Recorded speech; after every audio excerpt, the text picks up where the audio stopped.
CBS Television Sports presents the National Football Conference Playoffs. Today, the Washington Redskins meet the Minnesota Vikings. Sponsored by Ford and your Ford dealer.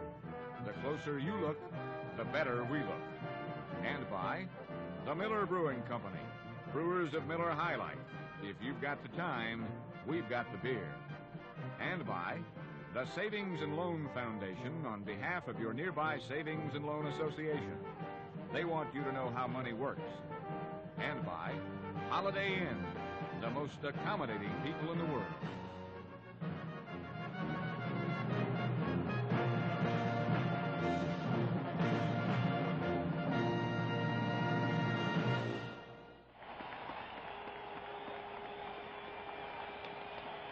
Welcome to Metropolitan Stadium in Bloomington, Minnesota for the NFC Divisional Playoff Contest between the Washington Redskins and the Minnesota Vikings.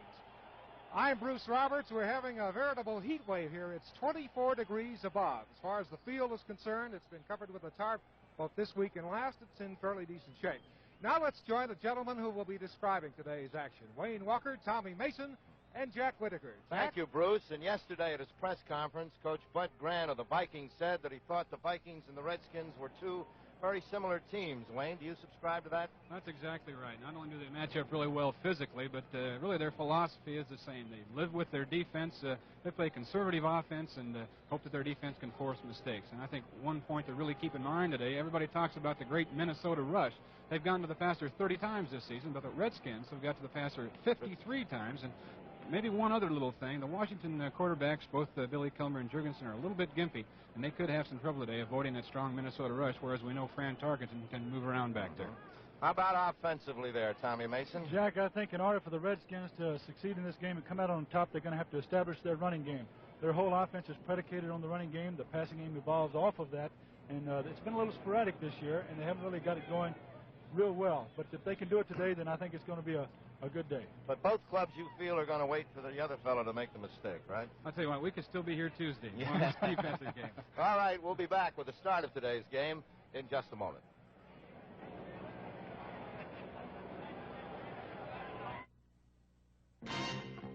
There are killers on the loose, dressed like cops, and they always use a magnum.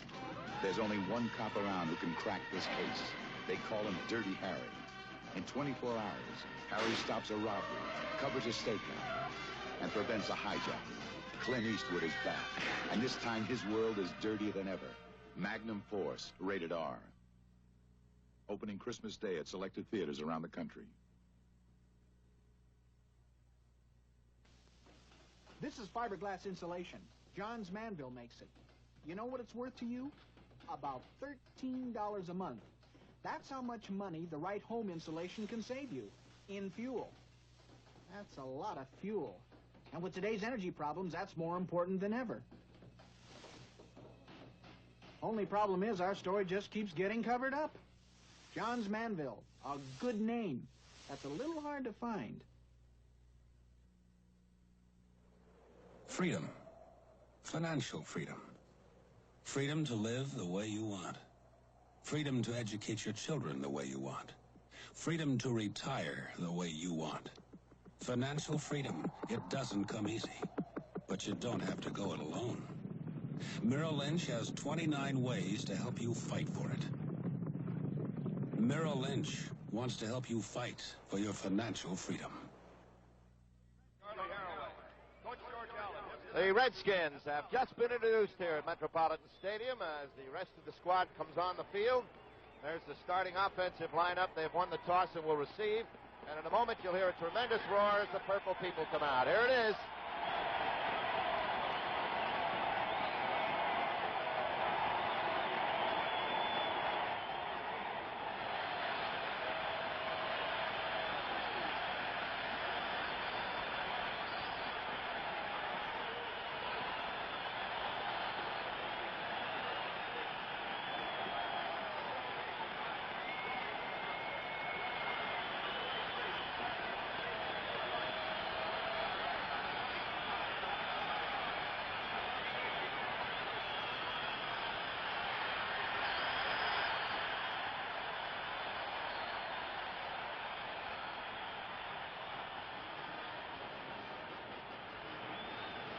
tonight, the Minnesota Vikings against the Washington Redskins. The Vikings, of course, have been in the playoffs before. They missed last year with a 7-7 record. And an interesting thing that Bud Grant brought out yesterday, I thought, gentlemen, was 5 of those games they lost by 13 points. Bud Grant said that just one more good play in any one of those 5 games would have turned their record completely around, and he is right, because I can think of 2 or 3 that were lost by last-second field goals by Fred Cox. George Allen, of course, who brings his team in here for the 3rd year in a row into the playoffs. The wild card selection. Billy Kilmer will be the starting quarterback. He has been in the hospital this week with an intestinal disorder, but he is starting. Jurgensen, we understand, can play if he has to.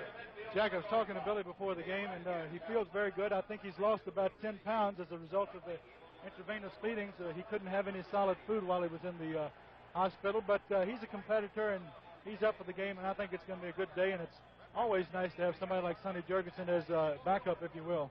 Jurgensen said he was going to loan Billy 12 pounds. He can afford it. Huh? There are the officials: Jim Tunney, Pat Harder, Ray Sonnenberg, Gene Barth, Don Wedge, and Dick Dolak. Now our national anthem here today will be sung by Adeline Falstead. The band is the Viking Band, directed by Ralph Mendenhall.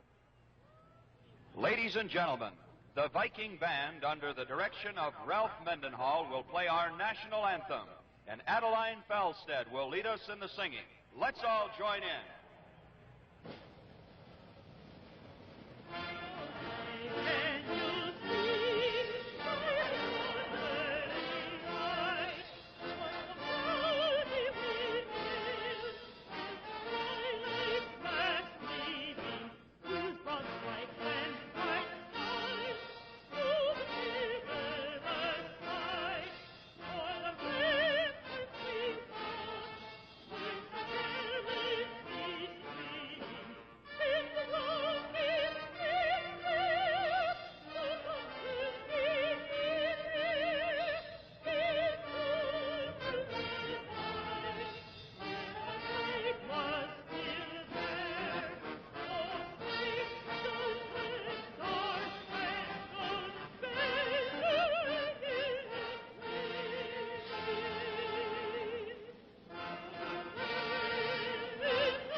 And again, the weather almost perfect here on this first day of winter. It's a spring day up here in America, Scandinavia. About 25 degrees and no wind.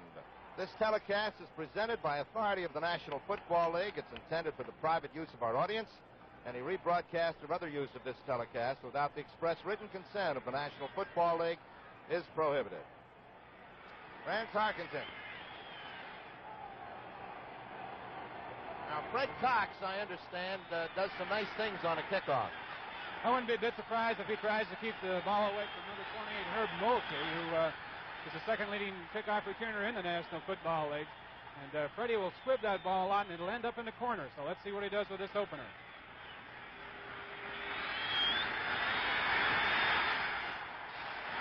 Al Mulkey will take it right at the goal line. Back behind the wedge and getting to the 24-25-yard line. And the ball game underway. NFC playoff, Washington here against Minnesota. At the 25, the Redskins start.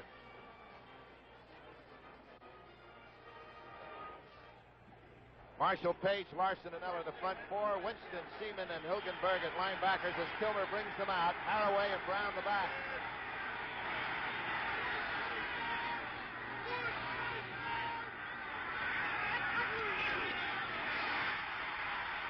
Haraway gets the first ball and drives it up to the 29-yard line.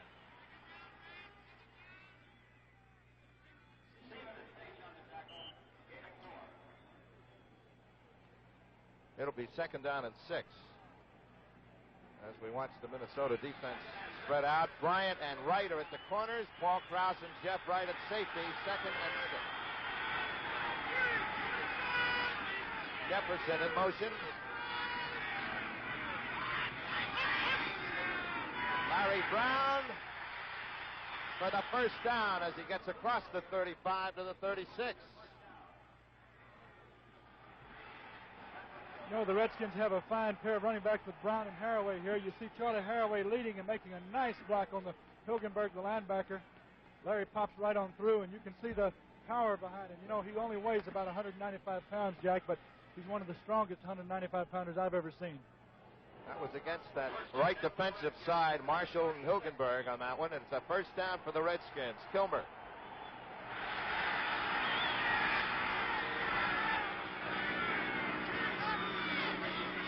Larry Brown, but this time, Mr. Carl Eller says, no way. Oh, what a big job that number 81 Carl Eller did on that play. Now, he's playing against George Stark, a first-year man from Columbia, and he really manhandled him on this play. Watch him get rid of 74 and really take on Larry Brown. I think this is one of the things they're going to have to prevent, Wayne, during the game is the breakdowns in the offensive line. And you're right, George is a rookie, and matched against somebody like Carl, he's got his work cut out for him today. 2nd and 11 from the 35.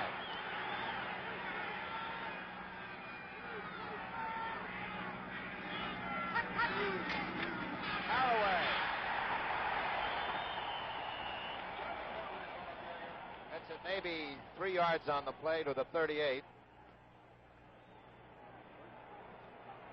Page 88 and Larson goes out on a 3rd and long. And Bob Lurtzman, number 75, enters the game for the Vikings. They like to get him in there on these long yardage situations. They feel that he's a little bit better pass rusher than Gary Larson, number 77. So perhaps the first pass of the game. Taylor to the right, Jefferson to the left on 3rd and 7 from the Washington 38.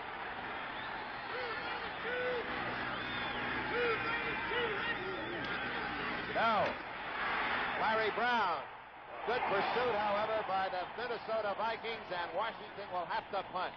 Lurtzema and number 60, Roy Winston. Great play by Eller on that last one, Jack. He actually looked like he was blocked, and when Larry got through the hole and cut to the outside, well, Carl pursued, and he was in on the tackle. Bobby Bryant. Deep for the Vikings. Mike Bragg will kick for Washington. Looks like Minnesota may put the heat on a 10-man rush, just one man back in the safety position.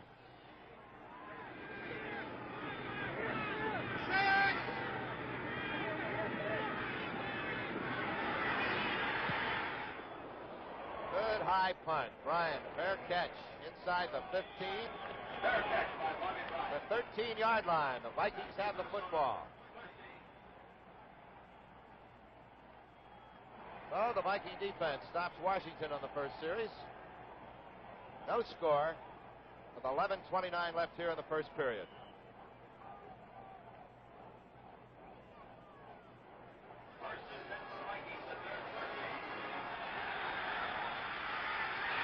Reed and Foreman at the back. Merrildale in motion. The fake, pass out to Reed. Down the sidelines, out of bounds at the 21. Jack, I think we're going to have a real interesting matchup today with the Viking offense and the Redskin defense. Francis has always used his backs an awful lot in the patterns. And I think in Chris Handberger and Dave Robinson on the outside for the Redskins, you have two of the better linebackers in the league. I don't know of anybody that's more mobile than Handberger, and everybody in this area knows of Robinson's career prior to this year with the Green Bay Packers. So it's going to be interesting to see what he does to get them. 2nd down and 3. At the 20. Again, Dale in motion. Foreman across the 20, short of the first down at about the 22, I think. The Biggs, Talbert, Brundage, and McDowell in that front four.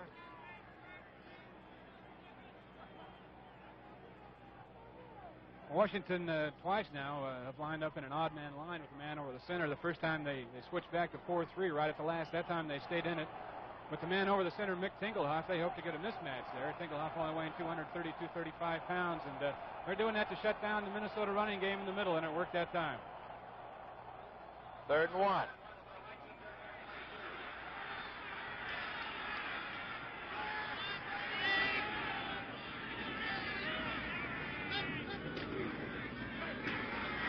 Back and 10.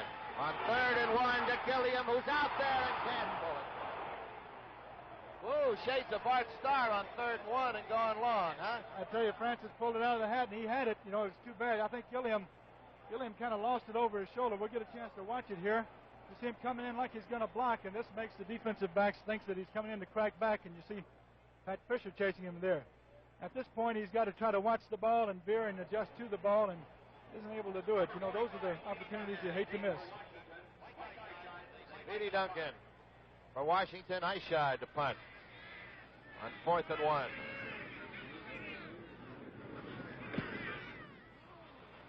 Return ball. Yes, sir. At the 35. Duncan goes down at the 36 and finally put down up about the 39-yard line. A low spiral. But Speedy Duncan lost his footing. Jack, the reason I say return ball is I think everybody was a very low kick, and everybody can't cover that one very well.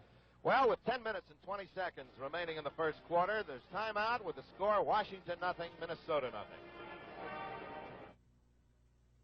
This Goodyear custom steel guard radial tire uses less gas than non-radial tires. But that's not all. Steel Guard also has these 5 guards to help protect you 5 ways. Flexible polyester cord, double steel belts, computer-designed tread to hold in the wet, cornering grooves, steel sidewall stabilizers. All these 5 guards, and saves gas too. The custom steel guard radial, only from Goodyear. The cost of carrying the things you need is always a part of the price you pay. So for Burlington Northern to carry coal to Chicago, or cornflakes to Denver, or freezers to Seattle cheaply, we have to be a modern, efficient railroad network. That helps hold shipping costs in line and helps hold down your prices. Burlington Northern, from the Great Lakes to the Pacific, from Canada to the Gulf. The better we get, the better it is for you.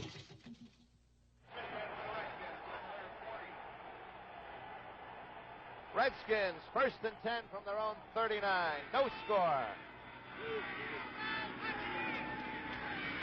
Filmer for Jefferson, out of bounds at the 41.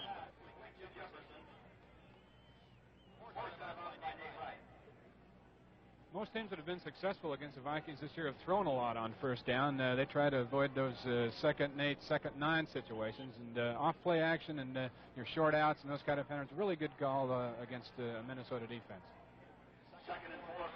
Ball at the 46. So it's 2nd and 4. 2nd and 3.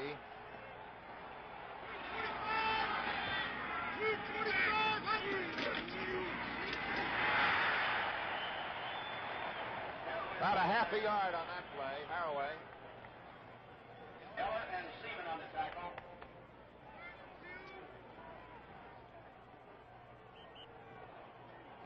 Third and 3 now from the 47-yard line.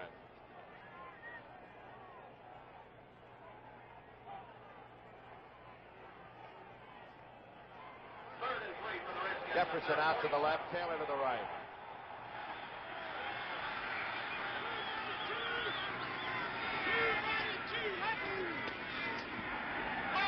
Taylor, the 1st down, and no, the ball stolen away by Seaman. And the Vikings come up with the 1st turnover of the game.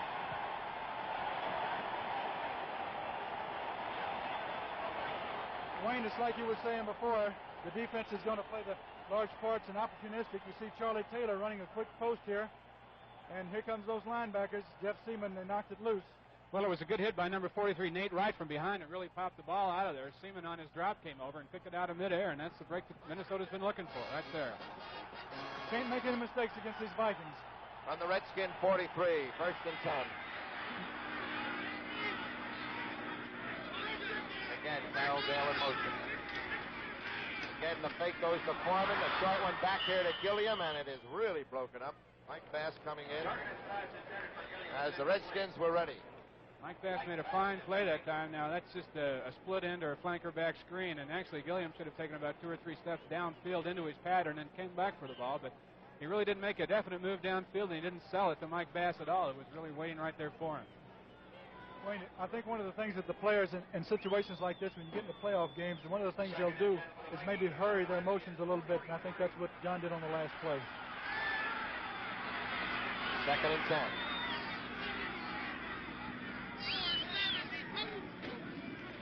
Foreman. Maybe to the 41-yard line. Myron Potier, or number 86, Berlin Biggs, riding him there.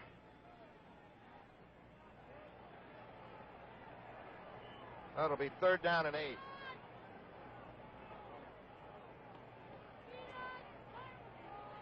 Well, we have Kenny Stone, the safety, in replacing Myron Patios, the middle linebacker. That means now that 5 defensive backs in the ball game for Washington, and they play this defense, I think, better than anybody, Tommy. I think they do, Wayne. They work the heck out of it.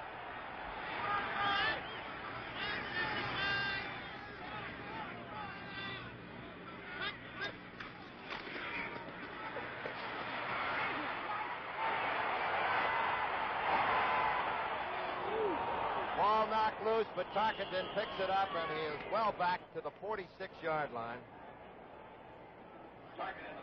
Good coverage by the Redskin defense on that play. We talked about how well they play what they call their nickel defense with 5 defensive backs, and you know, with a lot of teams, it's a second thought. They use it as a prevent defense, but with the Redskins, believe it or not, it is their most second frequent defense. So they work at it a lot in practice, and they've played it a lot in ball games. Wayne, I think they run more variations off of that nickel than most people do. That most people put in just for prevent. They'll run all types of zones off of it, and man-to-man everything. Speedy Duncan and Herb Mulkey are down at their own 10-yard line. Highshide to kick for Minnesota.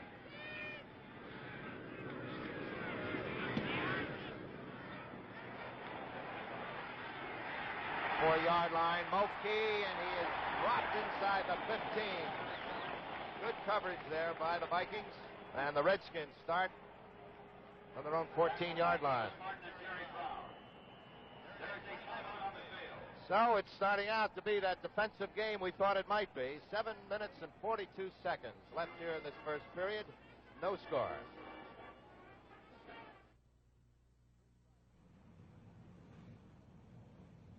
Ford says its midsize Ford Torino is a great value for today's driving. Hello, I'm Hugh Downs. You can find out for yourself by comparing Torino to other midsize cars. Front seat passengers should be able to cross their legs. Check the quality. The carpeting should be thick. Feel the seats. They should be firm from center to edge. Test the back for leg room, knee room, hip room. Is the ride smooth, solid, and steady? Ford believes this car meets these tests. And this Gran Torino Brougham carries 6 passengers comfortably, has steel-belted radial-ply tires standard, runs on regular gas with a big 26.5-gallon tank. A great car for today's driving. And not a bad idea for carpools, either. Others tell you to compare. Ford and your Ford dealers tell you what to compare. Ford Torino. The closer you look, the better we look. Redskins from their own 14-yard line. Billy Kilmer.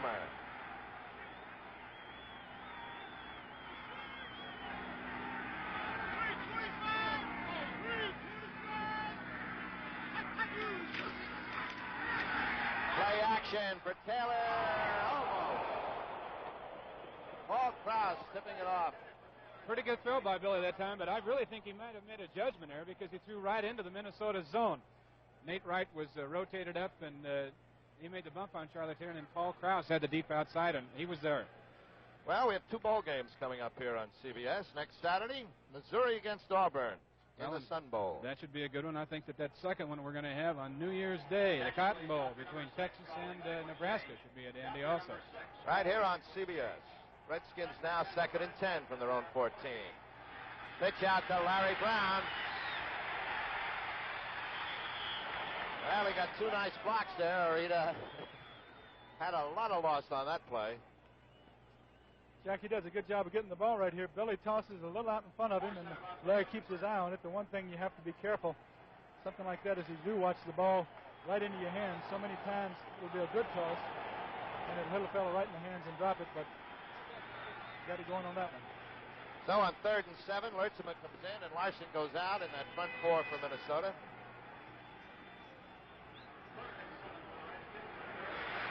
Jefferson to the right, Taylor to the left.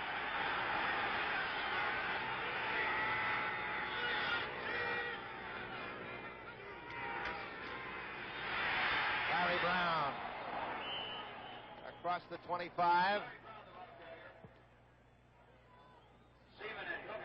And a first down for the Redskins. Off tackle play by Larry on this one, makes a nice cut there and pulls away from a tackle by Eller. Now this is the type of running Larry just does his best. He gets in the crowd, he bows his neck, puts his head down, and gets as many yards as he can. This is the type of ball control offense that the Redskins like to do. And if they're going to, as we mentioned before, if they can keep their running game going like this, they'll be in good shape. Second first down for the Redskins. They're at their own 27.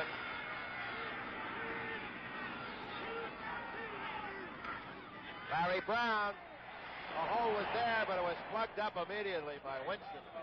Really a good defensive play by number 60, Roy Winston, as he stepped in the hole and took on the guard, number 73, Paul Lovick, and still made the tackle. He's been around a long time, and I have a lot of respect for him as a linebacker. He has good ability, and I think probably his strongest asset is his ability to stay on his feet at all times. About a half a yard on that, so it's second and a long 9 now. Excuse me, Jack. This is a situation that Washington wanted to avoid, a 2nd and 9, a long yardage situation.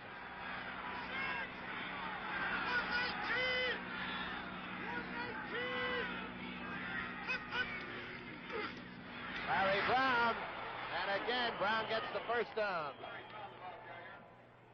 Hey, we've got sort of a cross action here.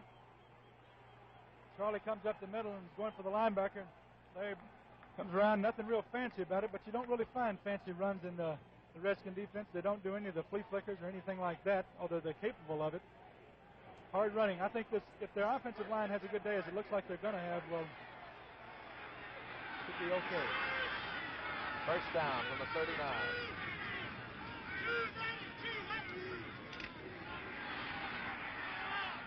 Jefferson down the sidelines. Finally bumped out at the 31-yard line of Minnesota. Nate Wright forced him out. Well, only bad things can happen when you lose containment on the quarterback. That time, Billy just half rolled out to the right, and Eller couldn't keep containment on him. Billy got a second look at the defense and really threw a nice pass. Really a strike, a nice soft touch on it. Well, you talk about your quarterbacks around the league that throw from the run, but I don't know if many people realize that in college, Billy Kilmer was a UCLA single-wing tailback, and he throws as well from the run as just about anybody. He's a great quarterback. Deepest penetration now. Viking 30, first and 10. Larry Brown cutting back in, getting maybe to the 26-yard line. Carl Eller and Gary Larson on the stop. Tommy, that veer action that the Redskins run, I know you were there last year, they start their I formation with the back lined up about 6 yards deep in the backfield. It makes it easier for them to veer. Certainly does, Wayne. And one of the things they like to do is when they hand the ball off to the tailback, they want his shoulders parallel with the line of scrimmage. This enables him to cut back if the pursuit is already going in that direction. Second and 6 from the 26.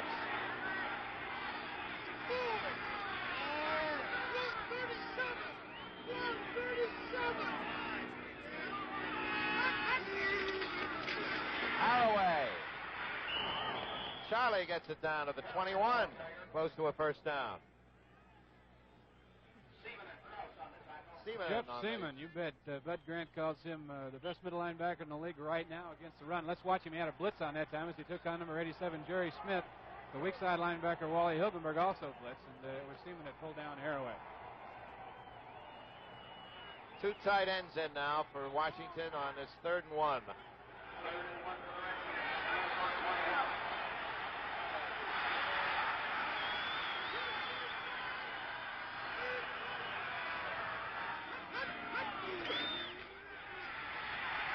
Larry Brown. We talked about the overshifted defense to shut down that middle running. That was the first time that the Vikings have been in an odd man line, and it looks like it is the first down, but they played it tough in the middle that time, and that's the first time we've seen an odd man line from them. You know, from an offensive standpoint, if you can get that offensive line coming off the ball, when you get 3rd and 1, if you can get any kind of movement at all out of the defense, it's pretty hard not to make the first down. And they came off real well. That was what they call a 25M hunch in Redskin terminology, which won't mean a lot to anybody but me, I'm sure.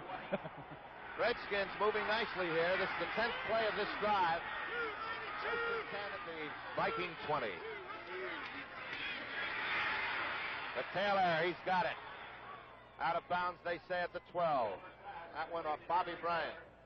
Jack, if Billy Kilmer lost anything in the hospital, he doesn't look like it so far. He's doing a great job of mixing his plays up.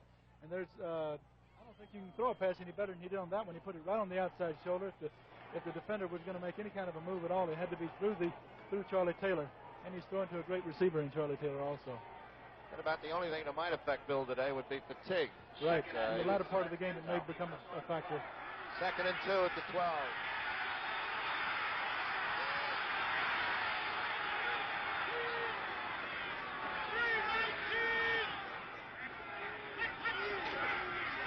Harry Brown following Haraway, getting across the 10-yard line and very close to another first down. Yes, it is. 1st and goal now for the Redskins. Wayne, I want to ask you, what is it that makes a defense that much meaner when you get inside the 10? You know, they let you run around in between the 30s and everything, but once you get around the goal line, everybody gets kind of nasty down there. You know, Tommy, really, when you talk about it, most offensive teams have a tendency to tighten up their splits in the line, and it just jams the defense in there. 1st and goal from the 9, the 12th play of this series.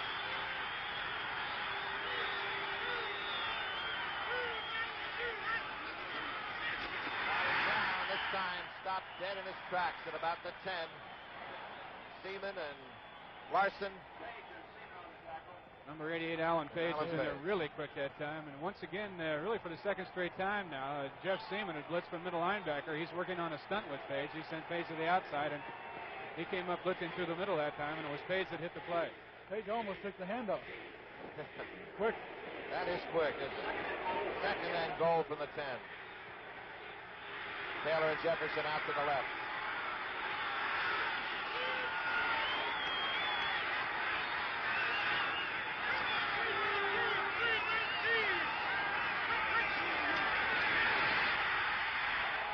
And the ball deflected and almost then intercepted by Krause. Intended for Larry Brown over the middle.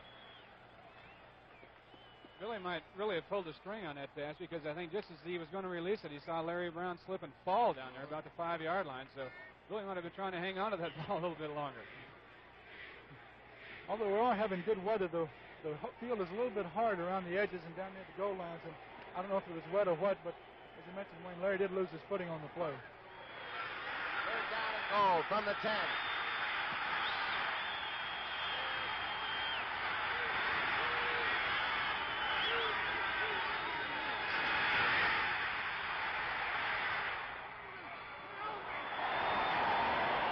Smith, the intended receiver, surrounded down there by 2 Vikings, 2 rights, I believe, which didn't make a wrong there.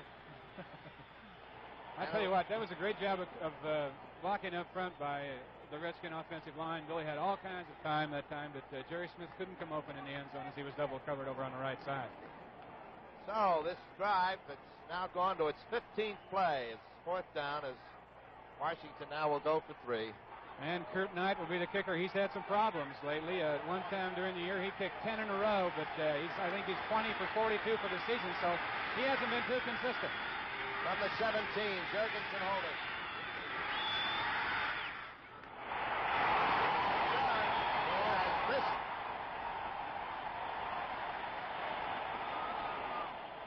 And Kurt Knight has missed it from 17. And Washington comes up empty here. With 1 minute and 50 seconds left, there's still no score. You know, when we first got married, we spent more money on camping equipment than we did on furnishing our apartment. Yeah. But we won't live like this forever. That's why we opened a savings account at a savings and loan. We picked a savings and loan because we found that they finance most of the homes in the country. When we find the house we want, our savings will be our down payment. We figure, why not start out with people who can help us get all the way home? Right. Your savings and loan wants you to know how money works.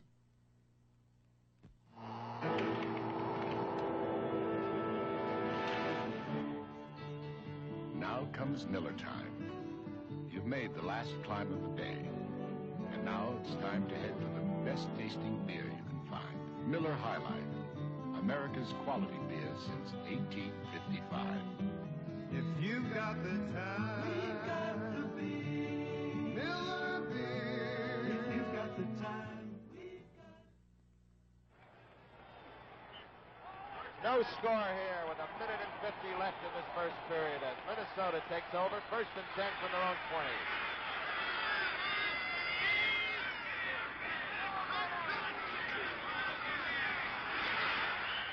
He gets it out to about the 22.5-yard line. Carl Eller on the Minnesota bench.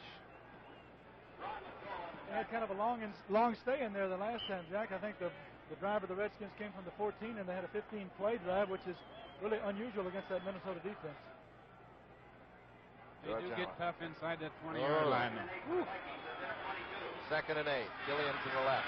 Dale to the right.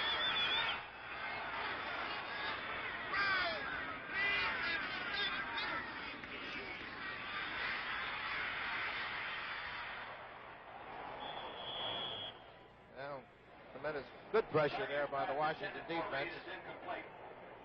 Well, Francis, as you see there, number 10, tried to fool the Washington left linebacker Dave Robinson that time by bringing Oscar Reed all the way across the formation on his screen. But Robbie's been around a long time. He saw him sneaking through, and he was right up there in the middle of it. Well, in 2 weeks, CBS will resume its NBA television broadcast Sunday, January 6th. Phoenix Suns are going to take on the Chicago Bulls that day, Jack. And, you know, you have athletes out here, but there are some really big men that play that round ball game also. You'll see NBA every Sunday afternoon and some Saturday afternoons here on CBS. Vikings 3rd and 8 now from their own 22.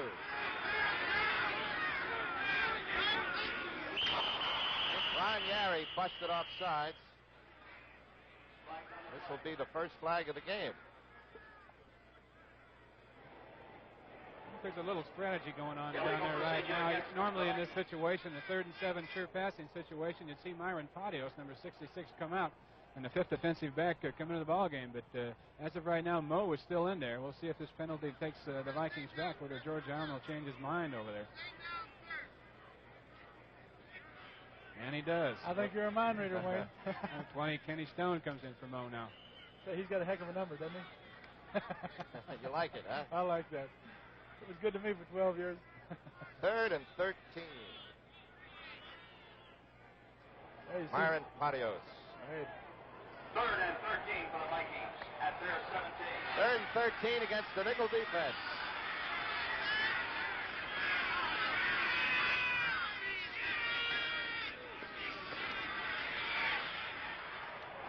Stu Hoyt, the intended receiver, but Pat Fisher and Kenny Houston sandwiched them.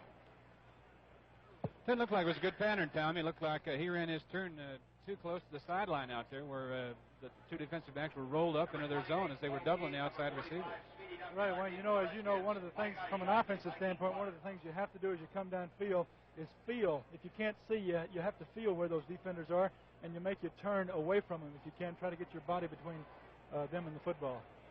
3rd punt for the Vikings now. Eyesight hit him 43 and 42. He'd like to get a big one here. Mulkey and Duncan are back. Their own 45. Speedy Duncan hit immediately and dropped at the 43. First man down there was number 43, Nate Wright. Duncan on the return. Tackled by Dinglehop.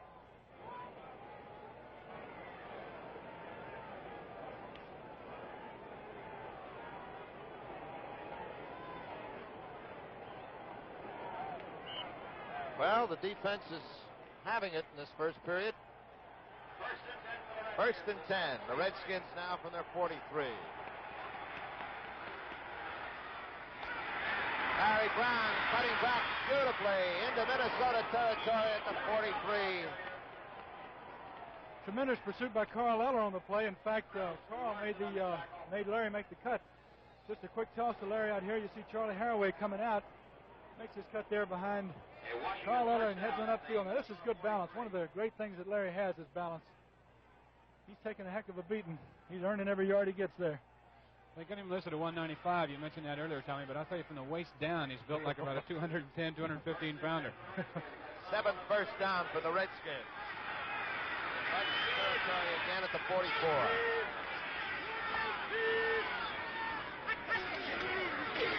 Haraway left side. Well, we talked earlier about Jeff Seaman, and I'll tell you what, he either read that really well or had a little stunt going again. Watch his first step right to the right. He'll step in and really take on along with Alan Page there. Good play. Well, that's the end of the first quarter with the score, Washington nothing and Minnesota nothing. To the Equitable agent, no two people are alike. Is there anyone else in the whole human race with your kind of style and your kind of grace? No two people are alike. That's why your Equitable agent thinks of you as an individual. His training and thinking are shaped around you and your life insurance needs. To the Equitable agent, There's nobody else exactly like you. Nobody else like you.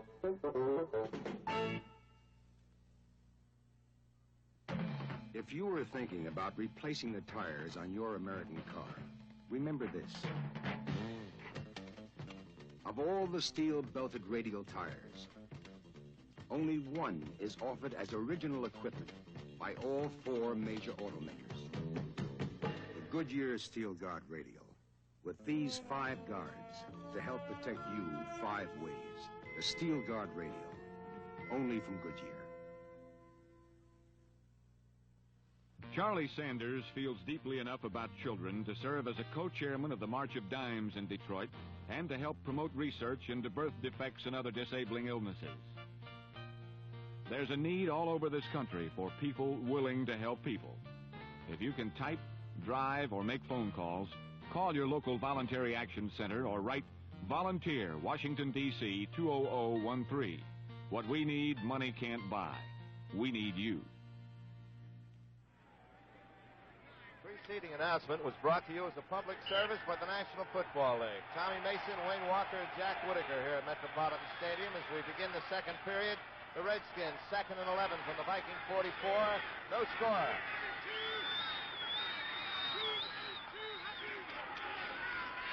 Larry Brown with a 41.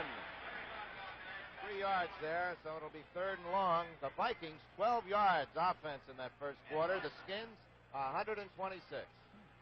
That's kind of a turnabout from what we expected. You know, the Redskins' offense this year has been sort of sporadic, but they had a fine drive there. And Francis Tarkinen, even though this is not his best year statistically, I think he's playing the best ball of his career and has moved in very well. 3rd and 9.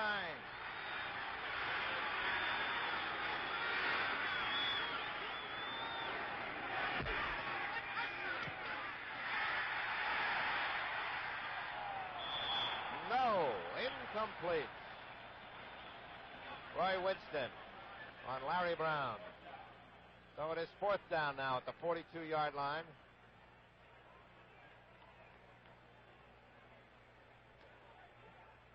Jack, maybe they figure if Kurt Knight can't make it at 17, he can make it at, 47 almost. Or wherever it's going to be. 49, I think. He has already missed one from 17 yards. Jurgensen to hold it at the 49.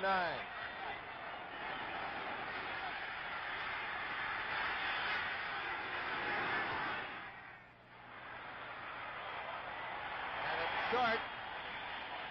Touchback, and the Vikings take over at their own 20.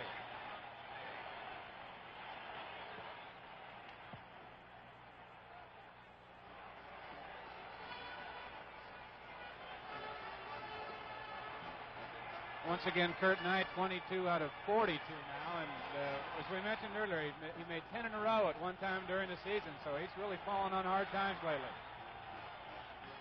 Well, the Vikings now, who haven't been able to get any kind of offense going, start now from their own 20. And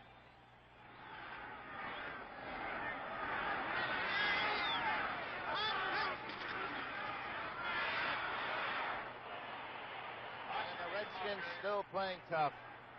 Oscar Reed runs into Biggs, and it's a loss of 2 yards back to the 18. Osborne in there with Reed in the backfield now. Verlin Biggs and Chris Hanberger over on that right side make a real tough team to run at, I'll guarantee you. And we're going to see some of Chris Hanberger at halftime on our NFL playbook feature. And he's been one of the best blitzers in the league for many years, and that's what he's going to talk about at halftime. And he'll even go over the safety blitz with us. The NFL playbook at halftime. 2nd and 12. for Reed near the 15-yard line.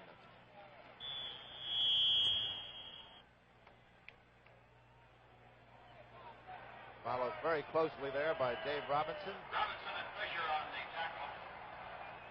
Fisher shaken up on the play. And Pat Fisher has been shaken up on the play. Tough little man. That's remarkable. I'll tell you, Jack, he's about 5'10", weighs about 175 pounds, and you might guess he would be any number of things except a football player. It's amazing. This is his 13th year in the league.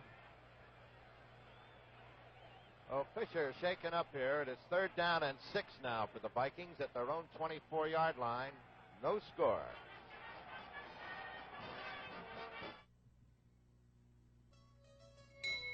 Ring in the holidays. Ring out the year. Sparkling with Andre. Love and good cheer. Take Andre home for the holidays. Andre for the holidays. What's a celebration without Andre Champagne to lend sparkle and elegance? And Andre Cold Duck to keep things bubbling along.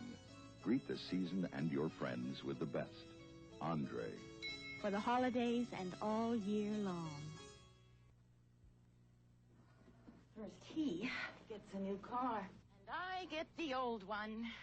Then he leaves his car in the garage, and mine sits outside. And now I have to give him a start. You know what I'd like to give him? What, dear? A die-hard of your very own. Dear. The Sears Die Hard. Ask the woman who owns one. Sold only at Sears.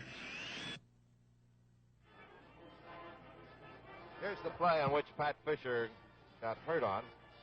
Can't tell really now. Watch number 89, Robbie, coming over on the tackle, and it really may have been Robbie right here that falls on Pat, and you bet he does right there. And it's I don't want to diagnose or anything, but it looks like it probably could have been a rib injury. Now he's up. Have the two Redskin trainers in the Redskin team position, Pat Palumbo, out there taking care of him.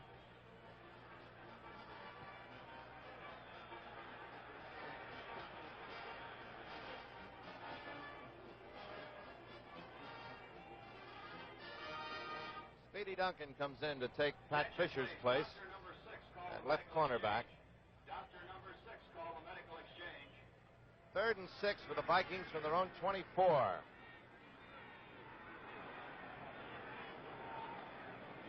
3rd and 5 for the Vikings at their 25. Gilliam goes to the left. Darrell Dale down to the right.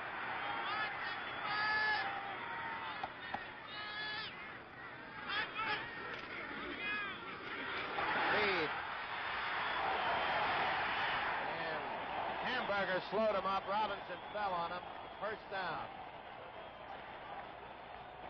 Really a good call this time by Francis, and the reason it worked, watch the draw play work. Watch the big upfield rush by number 86, Verlin Bix, and it was easy for Grady Alderman to kick out on him and left really a large hole for Mo Patios, number 66, to come over and fill. I think that's a new play in the Viking repertoire. I haven't seen him run that this year, and it looks like it might have been put in to take advantage of that pressure that you were talking about, Wayne. First down for the Vikings in the game at their own 33.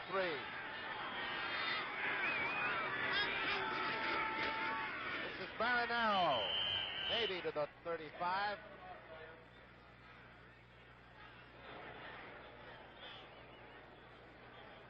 Dyron Talbert getting up last there.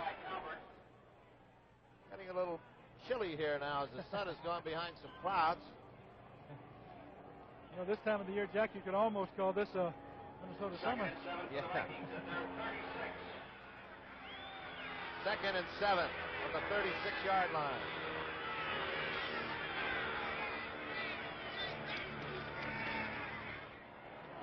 Deflected by Dyron Talbert.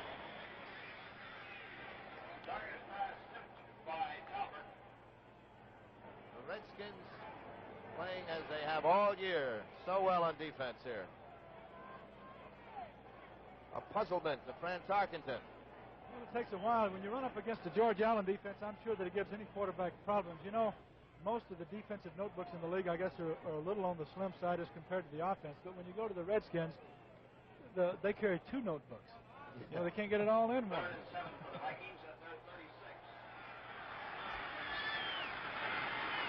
Nickel defense for Washington on 3rd and 7 for the Vikings. He's got Reed wide open. The 14-yard line. Sparkington beat the 5 defensive back defense. And he beat it working on a linebacker, number 89, Dave Robinson. They doubled both the outside receivers and really turned the first back here over to Robbie. Reed beats him by a step or two, and Tarkenton has the ball for him perfectly. Very nice pass by Francis. Like you mentioned, you always like to get those linebackers one-on-one with the back, and Francis always did that at the first years and has made a history of it, and he was smart enough to take advantage of it on that play. Biggest play of the day for the Vikings so far. They have a 1st and 10 at the Redskins 14. Reed and Marinaro, the backs. Oscar Reed. Yard or two. Byron Talbert on the stop. Ball at the 12. Well, on Sunday, January 20th, the CBS Sports Spectacular returns with a diversified schedule of events. The first 2 weeks, 25 of the greatest heavyweight championship fights in history. Tommy says he's too young to remember most of those fights, but I'm looking forward to seeing Dempsey and Willard again. You remember that one, don't you? Right. That's how it's starting off right here on CBS on January 20th. For Gilliam, and I don't know whether that was the best part of Valor because Mike Bass was right there. Good coverage on the play. Good coverage and a lot of pressure by number 72, Byron Talbert, who was right in Francis's face as he unloaded that ball, and he really had to throw it over Talbot. Threw it away. Pat Fisher injured his rib cage. May return is the word we get. One thing, I think the longer he stays out, the harder time he's going to have returning, Jack. You know, on a cold day like today when the muscles get stiff and everything, it's very, very difficult to get the circulation going again. 3rd down and 8 for Tarkenton. And a situation where he likes to slip backs out of the backfield. Brundage chasing him, gets away from one. Talbot goes and misses. Parkinson throwing. Well, incomplete. Good job by everybody on the Washington defense that time. Now, Francis got outside, but everybody picked up a man and really stayed with him. We had linebackers covering the backs out of there, and nobody was really open. He never really had anybody to throw to that time, and that's the toughest part with a scrambling quarterback. You just have to find somebody in your zone and clamp him because you never know when the guy might stop and come to him. The Skins did it well that time. Fred Cox, 21 for 34 this year. Kraus to hold at the 19.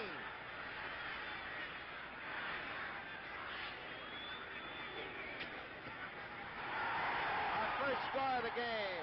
Minnesota drawing first blood. 19-yard field goal by Fred Cox has put the Vikings out in front. With 10 minutes and 16 seconds left to play in the second period. Minnesota 3, Washington nothing. Fred Lipscomb makes a career out of helping people in Juneau, Alaska. When your car is insured by State Farm Mutual, he's one of 11,000 State Farm agents everywhere who provide prompt, personal service. If you live in Juneau and run into trouble, he can help you. If you run into trouble somewhere else, just check the yellow pages. Just like a good neighbor, State Farm is there.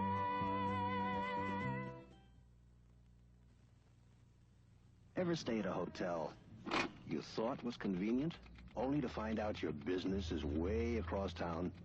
Well, Holiday Inn gives you a choice of locations in every major city. Just look at the time. There's another Holiday Inn. And as every businessman knows, that can really pay off. You're late. What kept you? The traffic was murder. Should have stayed at the Holiday Inn. Get closer to your business with Holiday Inn, the most accommodating people in the world. Gordon McRae and Shirley Jones co-star in the classic Rodgers and Hammerstein musical Oklahoma. Don't miss the special presentation Thursday night at 9, 8 Central Time. Herb Mulkey on his goal line, awaiting the kickoff from Fred Cox, who has just put the Vikings in the lead here, 3-0, with 10 minutes left to play in the second period.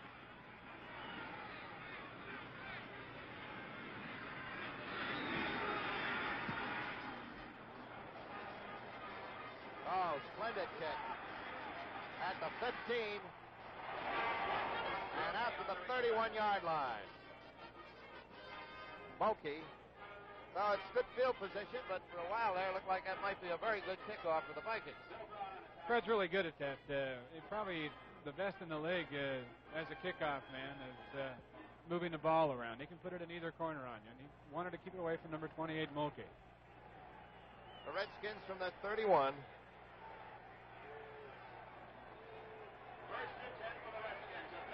Haraway and Brown.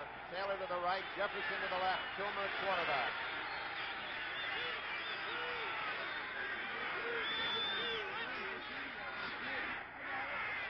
Quick out to Jefferson. Bryant pushes him out of bounds at the 34-yard line, 3 yards. Jack, they lined up in a double wing formation on that play, and Bobby Bryant is the defender over this pass, and he led the NFL in interceptions this year with 7, and looks like he reacted pretty quick. Billy has a history of liking those short outs, and I wouldn't be surprised if those cornerbacks are going to gamble one of these times and try to pick one off. Just wait and wait and wait. Well, for the right minute. Right moment. Hope you don't miss. Yeah. 2nd and 7 for the Redskins at their 34. 2nd and 7.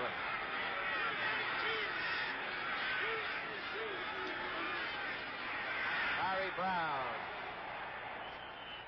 to the 37-yard line.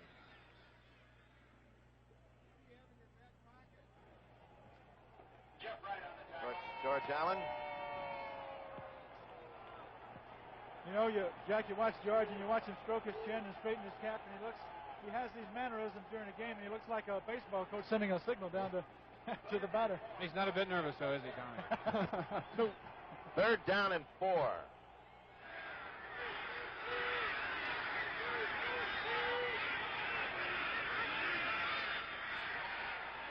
The other side, and there was Dave Wright doing, I think, just what we were talking about a moment ago. Yeah, I don't think he was gambling for the interception as much. He was just trying to break it up.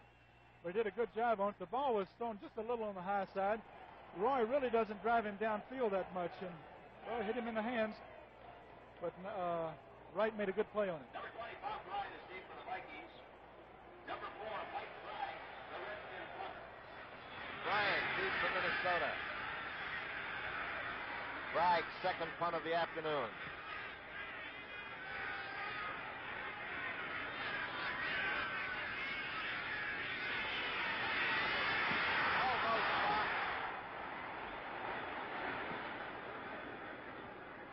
I don't know how he missed it, Jack.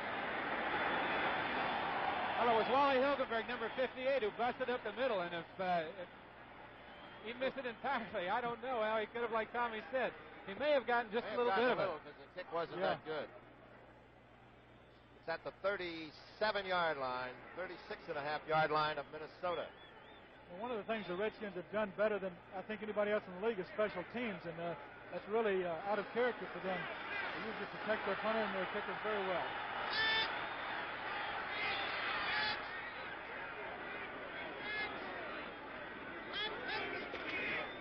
Oscar Reed.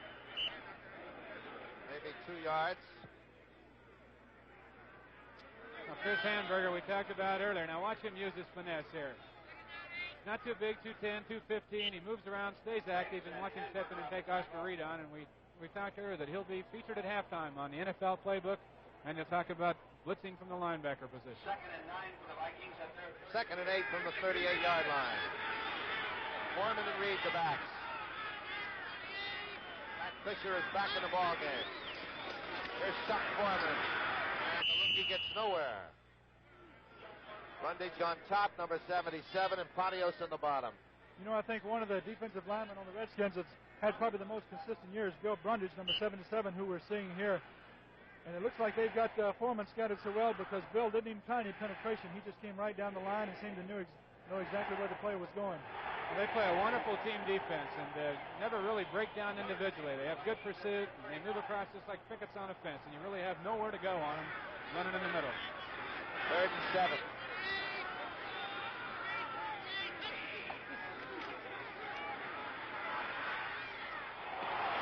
Foreman has to cross close to the first down. He needed to get to about the 46.5-yard line. Actually, he was the second choice on the play. You see him swinging out the second back out. A lot of times, the receivers are covered, you get those fellas free, and an experienced quarterback like Francis can do it. Now, he does a real good thing there. He knows where that first down is, and he knows how much he has to get, and he puts his head down and gets after it. They're going to measure. Chris Hamburger, Aaron Talbot over there for Washington. You know, talking earlier to some of the Minnesota people that involved with their offense, they felt that because the linebackers, number 55 and Hamburger and number 89 Dave Robinson on the outside get such good drops that they might be able to throw under them on those kind of fast patterns today. It worked that time, but short of the first down. Short of the first down, and Minnesota apparently is going to punt. They lead 3-0 here with 7 minutes and 40 seconds left in this second period. Speedy Duncan. Pat Fisher back in action. I'll tell you, if he looks like a football player, he's done a great job for him.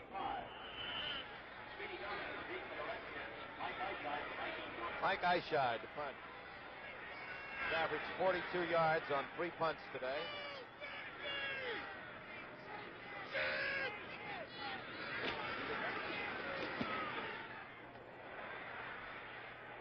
Oh, great coverage here, and Duncan goes nowhere. Shot down at the 19. Boy, there was a purple blanket coming down there. Well, tomorrow, of course, we have the Los Angeles Rams against the Dallas Cowboys in a big one. It's going to be a big one, Jack, at Dallas, and it's going to be on their home field. They're coming the last part of the year. As you know, the Rams whipped them early in the season with a tremendous performance by Harold Jackson. Who are you picking, Tommy? Oh, geez, I'm flipping the coin. Dallas has got a lot of momentum going in, but the Rams have had a fantastic year. Got out of that pretty good. Yeah. You want me to stick my neck out? Bud Grant and Fran Tarkington look on now as the Redskins take it just inside their 20.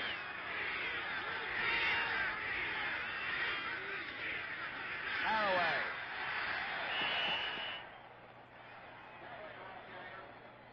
To the 21. Page and Larson on the tackle.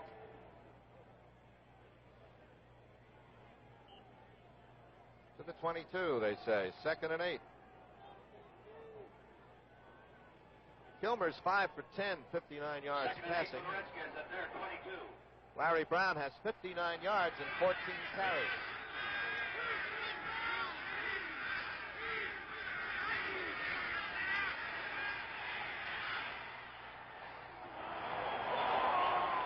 There's a flag down. Pass interference against the Minnesota Vikings. And they call it on number 23, Jeff Wright, and I'm really not sure, but now this might be a unique penalty because they could have called him over there for face guarding.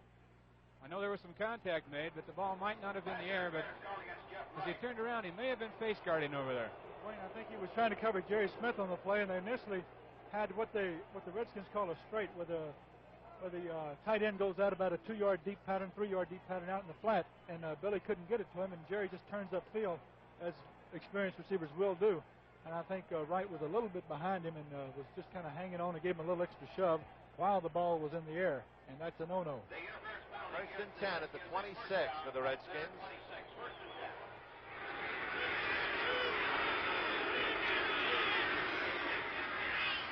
Larry Brown to the 29. And it looked like he was stopped at the 27.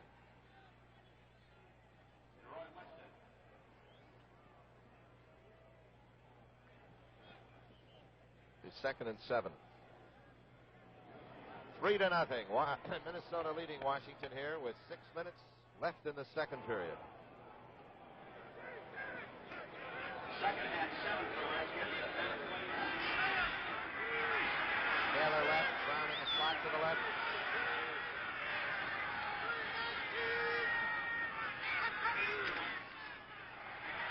Haraway for a first down up at the 37-yard line. You know, Jack, Charlie Haraway gets left out sometimes in the mentioning the backfield, but you see he's proved his worth through the years, and he's makes a tremendous run right here. Good blocking by John Wilbur and Lynn Haas on the play. I tell you, that offensive line of the Redskins is just doing a tremendous job. When you run up against a defense like the Vikings have, and you can move the ball as well as they've moved it, even when you have great backs like you do, doing a tremendous job up front.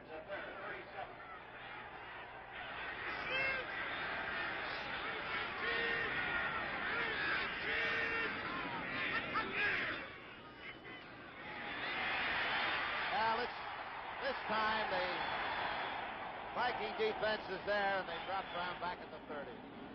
That's right. Winston, great penetration that time.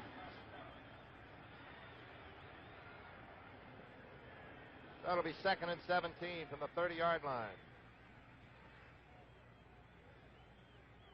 Well, the defense is supposed to bend but not break. Isn't that it? That's what they're doing today. Yeah, that's exactly right. They're making drives, but they haven't scored on it. Oh,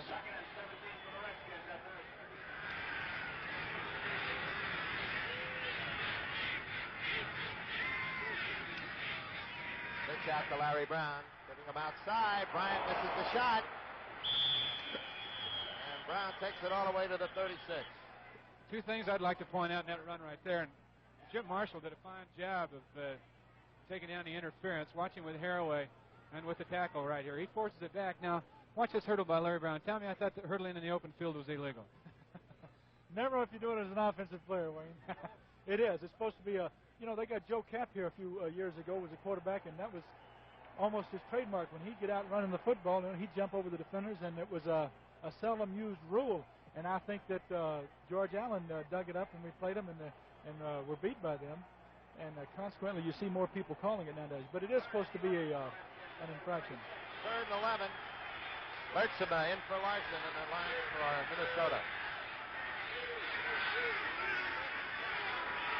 So to Haraway, just short of the first down as Haraway gets it to the 45-yard line. Carl Eller. Oh, the Viking defense contains again.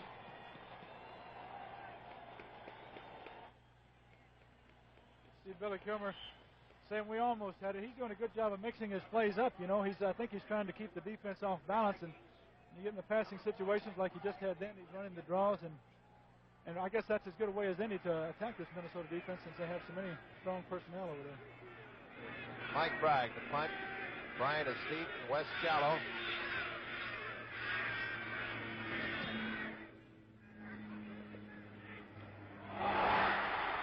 Redskins football at the 20-yard line. And again, the special teams of the Redskins, the opportunists, cash in. Jack, the last time these two teams met, I think the difference, or one of the big differences, was in the special teams. Now, you see, Bobby Bryant comes over and tries to handle it, but can't hang on to it. And I would, and you see somebody there kissing him hello as he comes down the field. Redskins have good coverage on that play. They probably spend more time on special teams than any other team in the league. And it pays off for them. Bob Brunet covered the ball. The Redskins at the Viking 21.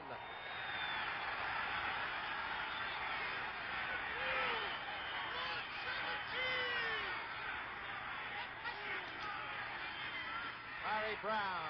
Alan Page on top of him. Maybe a yard. Alan Page is just amazing with his quickness. So many teams will run at him because they feel that it turns his pursuit into a negative factor. Now watch him pursue on this play. As he plays off the guard by Lovick, watch him come over on Larry Brown. Look at the speed for that big guy, number 88. You're better off running at him. You really are. I think he's probably as quick a defensive tackle as I've ever seen, Wayne. 2nd and 9 from the 20. Taylor to the right, Jefferson to the left.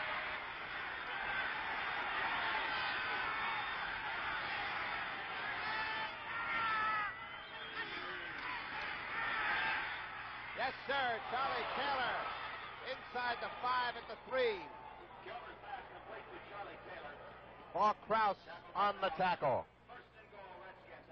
Had him wide open on the play. It's just a quick slant. Billy rolls out slightly to his right, starts looking for Charlie. And he's all by himself there, hanging on the football. You notice he put two hands around it there. I'm sure he remembers coughing it up a while ago, but he makes a great play there, gets him down inside the 5, and now the going really gets tough. First and goal from the 3.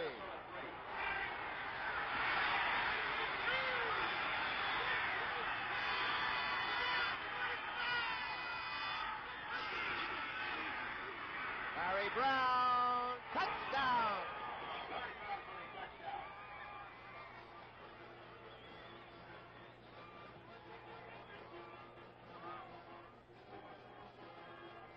Really the Redskins' favorite play right here in a short yardage situation. Just straight ahead power with Charlie Haraway leading Larry Brown. He gets a good block at the point. This guy right here can cut it in and veer it in the end zone. So the Redskins, their special team getting the football, cashing in with the first touchdown of the game. They take the lead. Third night now for the point after.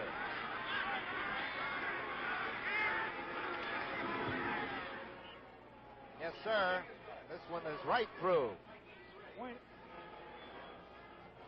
so the Redskins, with 2 minutes left to play here in the first half, have taken the lead 7-3 over the Minnesota Vikings. Here she is, the finest you can buy. How do I know? I made them by hand. Took me 12 days. For you, a bargain at $80. Now here we got the opposition. Pair of double knits at $20. Their secret? A great fit. And I hate to admit it, a lot of pant for the money. What am I wearing? You gotta be kidding. I know a great buy when I see one. Fair as slacks, $10 to $30. Next best thing to tailor-made. Maybe better. That date with Janie. Your first big interview. The class reunion. Funny, seems like those times when you really wanted a good close shave, your old double-edged razor gave you a nick or cut. We understand. That's why we made the Wilkinson Bonded. An edge of incredible keenness is locked in a unique protective shaving head. The Bonded blade shaves you closer. The head helps protect you from nicks and cuts. The Wilkinson Bonded. A closer shave doesn't have to hurt. Washington 7, Minnesota 3. We have 2 minutes left. Gilliam and West now are deep as we look at George Allen, who feels a little bit better now than he did several minutes ago. There's West, number 40, and Gilliam, 42, to his left. Third night. The kickoff.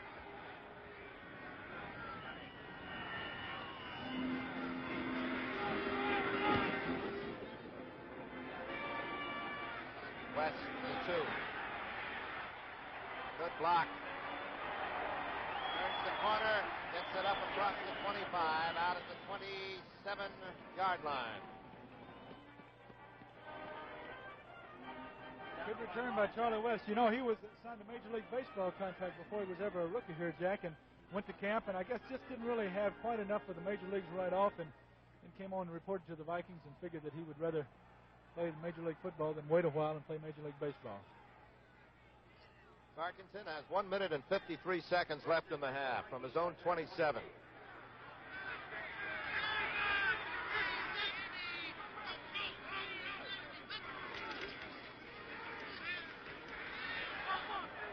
Yes, sir, it is good. Out of bounds up at the 42-yard line. Petey Duncan for the defense. Carroll Dale on the reception. I'll tell you what really makes that play go, and that's really a half sprint out action by Francis. And the key to the whole play is the block that Ron Yeri makes on the defensive end. And he did a good job one-on-one that time on McDowell with enable Tarkenton to get outside. See a young fellow there that's been having a heck of an afternoon, Larry Brown. He needs every bit of rest he can get right now. Got 65 yards and a touchdown already. Here's Oscar Reed. Might have lost a yard. Merlin Biggs on the stop. You know, Jack, you mentioned the Larry's had 65 yards, and the Vikings are going without a huddle here. Looks like they're trying to catch the Redskins. That's the Foreman. He's covered immediately at the 44-yard line. That's a pretty old defensive team to be trying to fool, Tommy. Yeah, those guys, most of them have been around the league quite a while. So the clocking stopped here with 1 minute and 19 seconds remaining in the second quarter. There's timeout with the score, Washington 7, Minnesota 3. 1933, 1973, 40 years of progress in cars and carburetors. There's a lot more to carburetors today, and they're a lot harder to keep clean. No doubt about it either. A dirty carburetor can cause rough idling, poor mileage, and reduced power. That's why STP gasoline treatment's more important than ever. It helps clean your carburetor, helps keep your engine in tune as you drive. Add a can of STP gas treatment. You'll really feel the difference. Not all radial tires are the same. Some of them have smooth-riding polyester cord. Some have double steel belts. Some have a computerized tread to hold in the wet. Some have special cornering grooves. And some have steel stabilizers for handling. But only Goodyear has them all. The Goodyear Custom Steel Guard, the radial tire with all 5 guards to help protect you 5 ways. Steel Guard, only from Goodyear. 1 minute and 19 seconds left as Tarkenton comes back from this conference and Chris Hamburger comes back from his. And we remind you again, Chris Hamburger will be on at halftime with Playbook. Tell you all about linebackers and the blitz. They haven't had to use today yet. Not much. Not at all, I don't think. 3rd and 8.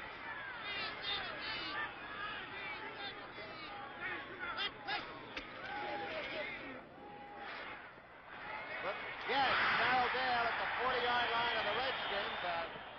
Jonathan Livingston that time. It looked like it might be picked off, but it got the job done. I tell you what, there's Carroll Dale, number 84, and I think more than anything, he probably runs his patterns with more intelligence than any receiver in the league. Now, that time he probably had a post pattern called.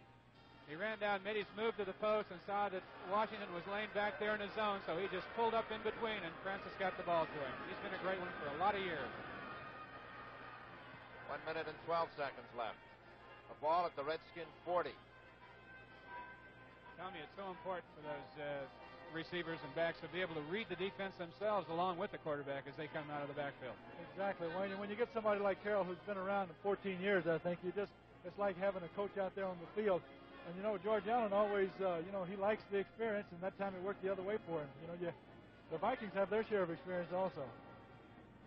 Vikings now have 1 timeout left. The Redskins have 3. 1 minute and 12 seconds left. From the Redskin 40. Gilliam and Dale out to the left. Foreman on the right side.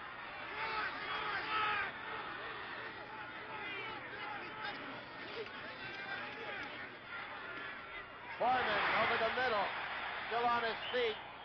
They're going to stop his progress at the 26. Clock is moving at 1 minute now. Timeout is called. With the clock at 1 minute. I think it's an official timeout. And here we see Foreman coming across the middle. He was a receiver at Miami. And Francis is calling the audible on the line of scrimmage right here, Jeff. On the 26. Well, that'll stop the clock. 47 seconds. Chuck Foreman is a tremendous running back. Has been a great asset for them their first year. He's given them what they call a breakaway threat as a runner. But he also adds another dimension as a receiver.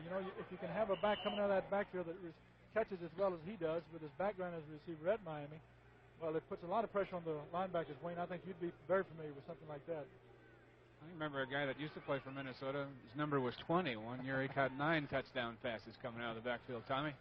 Well, you got to make a living some way. Try to stay away from you guys. Washington now into the 5 defensive back defense on 2nd and 10 from the 26, 47 seconds left.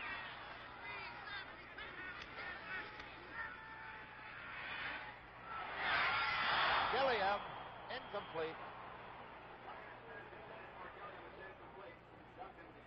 Well, that's his second drop of the day, and you're not going to find him dropping too many passes. He's just been a super performer for the Vikings since they got him from St. Louis. Number 42, John Gilliam. Wayne, interesting on the last situation. Looks like they had Speedy Duncan, who is not a normal defensive back, and they had him in single coverage on John Gilliam, which is kind of a dangerous situation, wouldn't you say? I'll tell you, Gilliam, he was giving him plenty of room, though, Tommy. Gilliam, of course, as you just saw on our screen, averaging about 21 yards a catch, so I think you're safer playing him with a little cushion, and Speedy was doing the intelligent thing. Well, he got him shut out today. John hasn't caught one. 3rd and 10 now.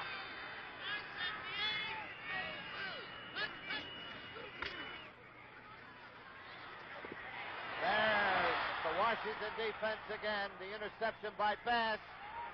Still going. Still on his feet. Look out.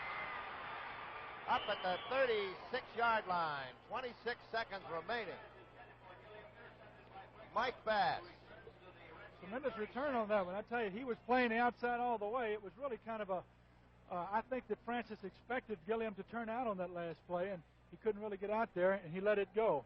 Mike Bass is one of those individuals that really don't come up with a lot of publicity, and he's been really a good performer for the Redskins. He was originally a Vince Lombardi draft choice with the Green Bay Packers, and then he came to Detroit. He was there for a year. The Redskins picked him up from us, and boy, he's been solid for them. How it turned around so quickly here.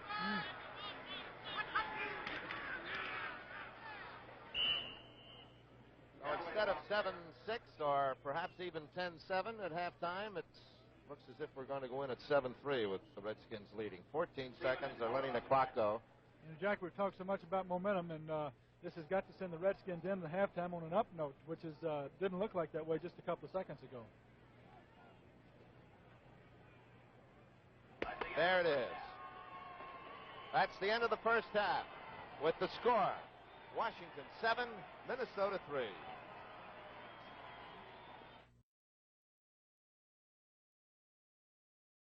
Once again, the score at halftime is Washington 7 and Minnesota 3. Into our booth with us now, an old friend of ours and one of the great owners in the National Football League, a gentleman who has done an outstanding job. One thing about it, you can say he really hired himself two coaches, the late Vince Lombardi, and now he has come up with George Allen. There are many of the so-called experts who didn't figure his Washington Redskin team belonged on the same field today with the Minnesota Vikings, but at halftime, they're leading 7-3. I'm referring to Mr. Edward Bennett Williams, the head man of the Redskins. I know you're happy about the score at the moment. Well, it's been a great game so far, Van. A great defensive battle. I'm very proud of our defense, and we have shown some vital signs in our offensive game also. I'm a little disturbed about Pat Fisher's injury. I don't know whether he'll be able to play in the second half or not, and he's a very, very important part of the secondary. If he's out, I think there'll be a temptation on the part of Tarkenton to pick on that side. I noticed that he had a little tendency to do that right at the end of the half. But it's been a great game, and I must say that after coming out of Washington this past week, where we've had snow, rain, sleet, and ice, it's like being in Miami Beach to be here at Minneapolis today. You're right about that. One thing that we have been talking about in the first half, these two teams are very, very similar, offensively and defensively. And I've been a little bit surprised the way that the Redskins have been able to run right up the middle, right at the strength of this Minnesota team. Well, Larry Brown has run right at their strength. I don't know what the statistics show, but he must have had a good first half on the ground. I noted at the end of that first half, it seemed to me that Haraway was in pain. He was moving as though he were aching.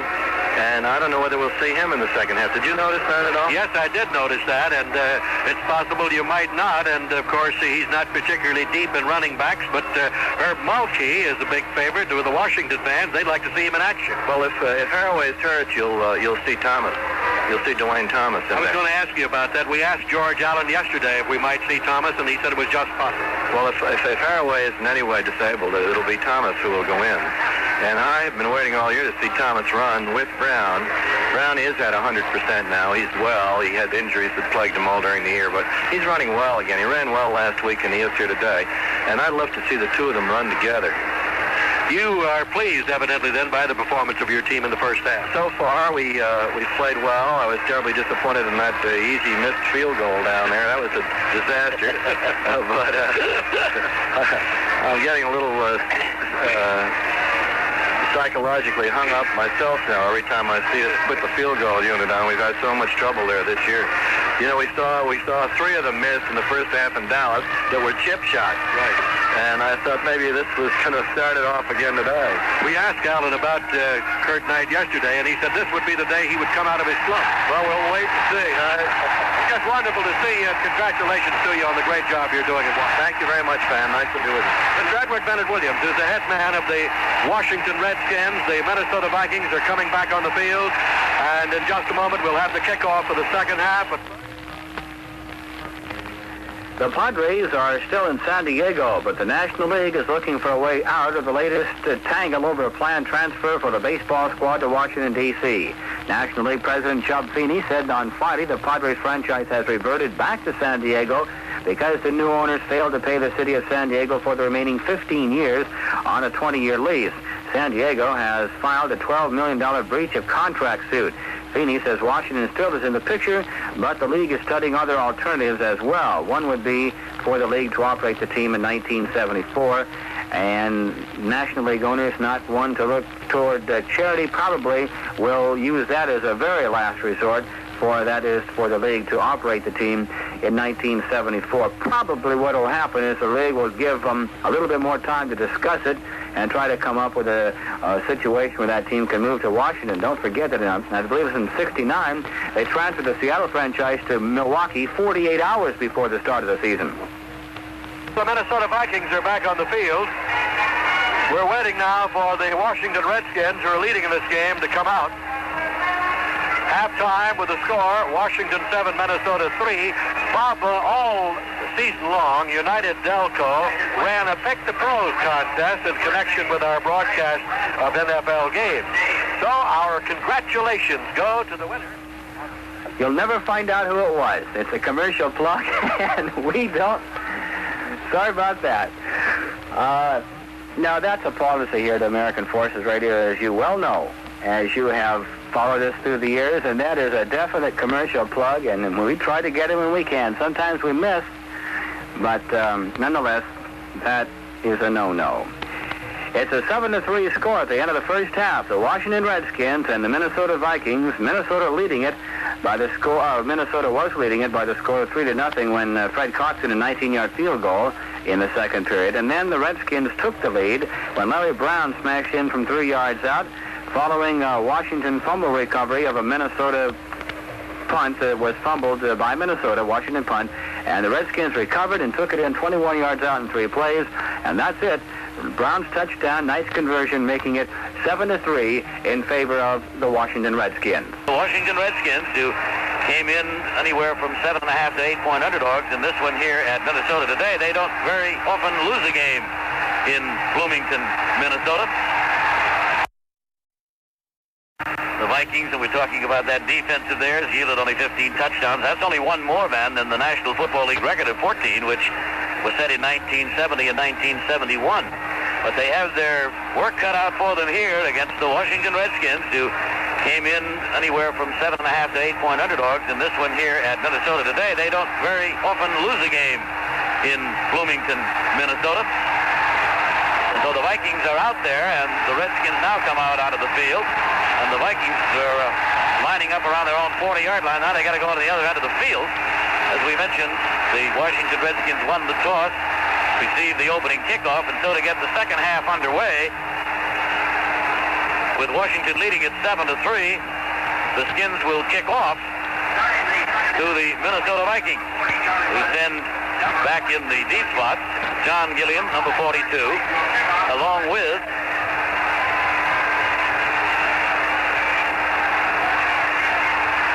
Charlie West. And so West and Gilliam are back deep. All set now for Kurt Knight's kickoff. There's the whistle, and the second half is underway. All right, Bob, and a good booming end-over-end kick to the end zone, and Gilliam's going to bring it out of there. He's back to the 5, the 10, the 15. Gilliam to the 20, 22, and brought down on the 22-yard line by Ken Stowe. So we're underway now in the second half in Bloomington, Minnesota, with a score of Washington 7 and Minnesota 3. First and 10 to go for the Minnesota Vikings from their own 22-yard line. This is Van Patrick, along with Bob Reynolds and Buck Jersey and our entire Mutual Sports crew. A sellout crowd at Bloomington, and they're getting excited now as their ball club trails by 4. Gilliam is flanked out wide to the right. Carroll Dale goes to the left. Reed and Foreman, the running backs, and here's Tarkington now on a give to Reed. He's at the 30. He's at the 33-yard line. And he got a hole in there, and that's all he needed. Beautiful faking on the part of Tarkington, who faked a pitch out to Foreman and then handed off to Reed, and he picked up the first down up to the 33-yard line. Houston and Owens made the tackle in the secondary, the two safety men. First and 10 to go from the 33-yard line of Minnesota. The Vikings break out of it now with Gilliam to the right and Dale to the left again. Tarkington on the give to Foreman, and Foreman off right tackle brings it up to the 38, to the 39, and Dave Robinson is the man who made the tackle. I believe Bud Grant has brought him out in the second half, feeling maybe they can run more on this club, Bob. It appears that he's going to try to establish that running game early here in this third period. 2 running plays, a first down on the first one, and here a pickup of about 7 or 8. The ball not quite to the 40-yard line of the Vikings. In their possession, they trailed 7-3. Well, they had only 20 yards rushing in the first half. In 2 plays, they picked up 17. Tarkington now is going back to throw. Rolling to the right. He's going to have to run with it. He's in trouble. He's shoved out of bounds on the 44-yard line. Tarkington forced out of bounds. The receivers recovered, and Ron McDole is the man who chased him out of bounds. But Tarkington managed to get a first down before he went out. Got it to the 44-yard line, so it is 1st and 10 Minnesota. Early here in the third period from Metropolitan Stadium. It's getting a little overcast and the temperature dropping a little bit. At game time, 24 degrees, but still an excellent day for football in Minnesota. From the 44-yard line of Minnesota, 1st and 10 to go for the Vikings. 2 wide receivers. Now in motion goes Foreman to the left side, leaving Reed back there, and he's got the football, and Reed dives right over the middle to the 47-yard line. He got 3 yards on the play, and that's it. Adios made the tackle on the 47-yard line. Amazing. They got only 20 yards rushing in the first half, and already they've gained more than that in the third quarter, 26 yards. From the 47-yard line, it is 2nd down. And 7 yards to go for the Minnesota Vikings, who bring Gilliam to the right side. Carroll Dale goes to the left side. Waiting for it is Fran Tarkington.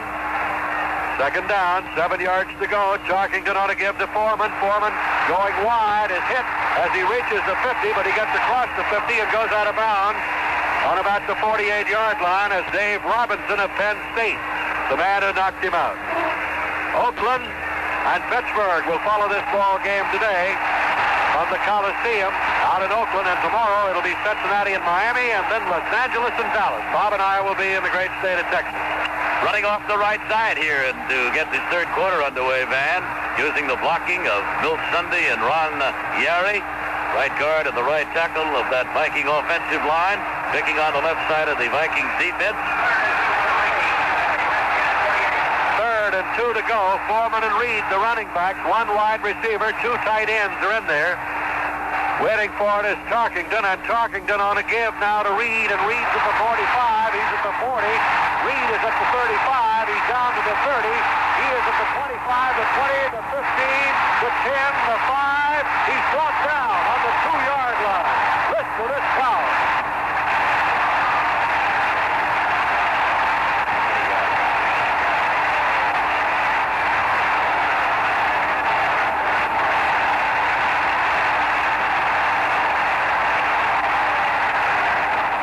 Run, Van, of 46 yards, again off his own right side and against the left side of that Viking defense.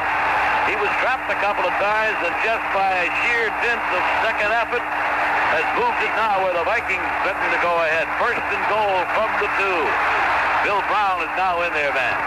1st down and goal to go. They mark it just outside the 1-yard line. Brown and Foreman are the running backs now. The give is to Bill Brown. It's a touchdown for Minnesota.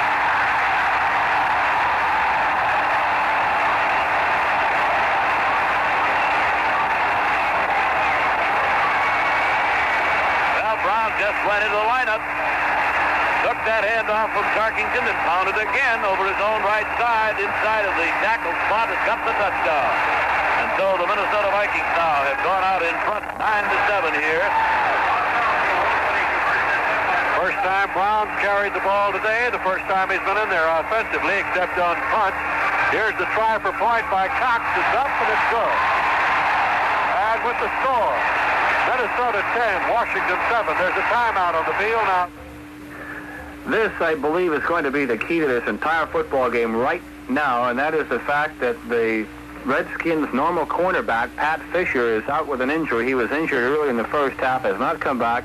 And Tarkington is really working over Speedy Duncan. Now, you can't knock Duncan necessarily because He did play cornerback at one time in his early years in pro football, but they have switched him to a specialty man as a deep receiver and punch for the Redskins. But he is in there. He is not familiar with working with that Redskins defensive unit. And Tarkenton knows this, the Vikings know this, and they are working on him like nobody else. And that's exactly how they move downfield here to open up the second half and in for the touchdown by working over that side of the field. That's the right side of the offense for Minnesota, working on the left side of the Redskins defensive unit. So we don't know what the situation is with Pat Fisher, but I'm sure the Redskins, if he can at all do it, would like to get him back in that ball game as soon as they possibly can. So Speedy Duncan working as a backup man to Pat Fisher, and the Vikings thus far have been able to take advantage of it. Okay, let's go back and find out what happens now on this kickoff. Now the score is 10-7, Minnesota. Mulkey is the deep man right underneath the goal post, and Fred Cox will kick off, and you can feel the excitement now. And here's the booth. The spinning kick, it's taken, fumbled around. Brunet's got it on the 12, 15, 20, 25. He's at the 30, brings it back to the 32, and brought down on the 32-yard line. Bob Brunet. The Minnesota Vikings, in 3 minutes and 16 seconds, went 79 yards in 7 plays to take the lead in this ball game. Ron Porter made the tackle on Brunet. It's 1st and 10 from the 32 of Washington. And this partisan crowd here at Metropolitan Stadium comes alive now, imploring the defense to dig in. 2 wide receivers, Brown and Haraway, the running back. Brown, the top of the I formation. Bill Kilmer's the quarterback, and it's Brown, the second man through, and Brown is hit at the 34-yard line. He got 2 yards on the play. And this crowd is really going wild now. 11:24 to go. Seaman, Eller, and Winston making the tackle. As you heard Edward Bennett Williams say, Charlie Haraway was shaken up a little in that first half, but he's in there. He's from San Jose State.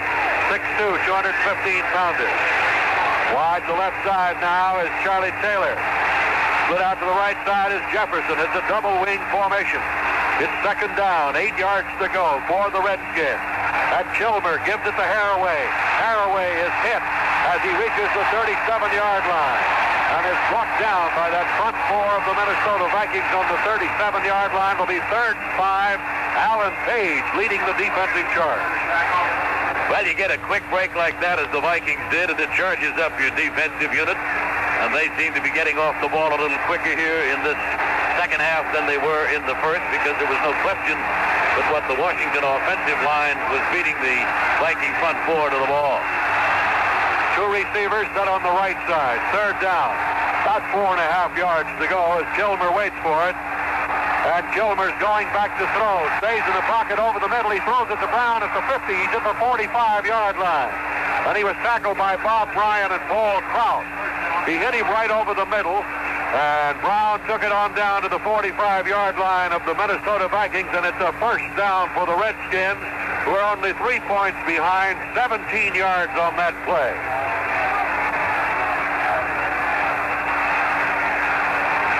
1st and 10 to go for Washington. The Redskins are back in the huddle. They're trailing by a score of 10-7. Now Jefferson and Taylor are both on the right side. Brown and Haraway, the running backs. Waiting for it now is the quarterback, Billy Kilmer. Kilmer on a fake to Haraway. Throws over the middle. It's incomplete. Into the hands of Charlie Taylor, and he's had a day, hasn't he, Bob? Oh, he has indeed, and he had another one right in his hands right there. At about the 30-yard line of the Vikings, beautifully thrown by Kilmer. He just couldn't hang on to the football. So it brings up a 2nd down, still 10 to go. We've got 9 minutes and 28 seconds left to play here in the 3rd period for Metropolitan Stadium in Bloomington. And as Van mentioned, tomorrow it's the Los Angeles Rams, the Chuck Knox, and the Dallas Cowboys of Tom Landry, which we'll bring to you from Irvington, Texas, at the stadium there. And that should be another fine football game. Oh, it really should. They met earlier this year. The Rams beat Dallas. I think it was 37-31, if memory serves.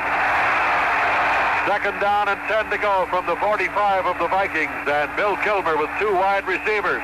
And he gives to Brown on the draw. Brown trying to go outside, knifes into the 40-yard line, and is brought down there.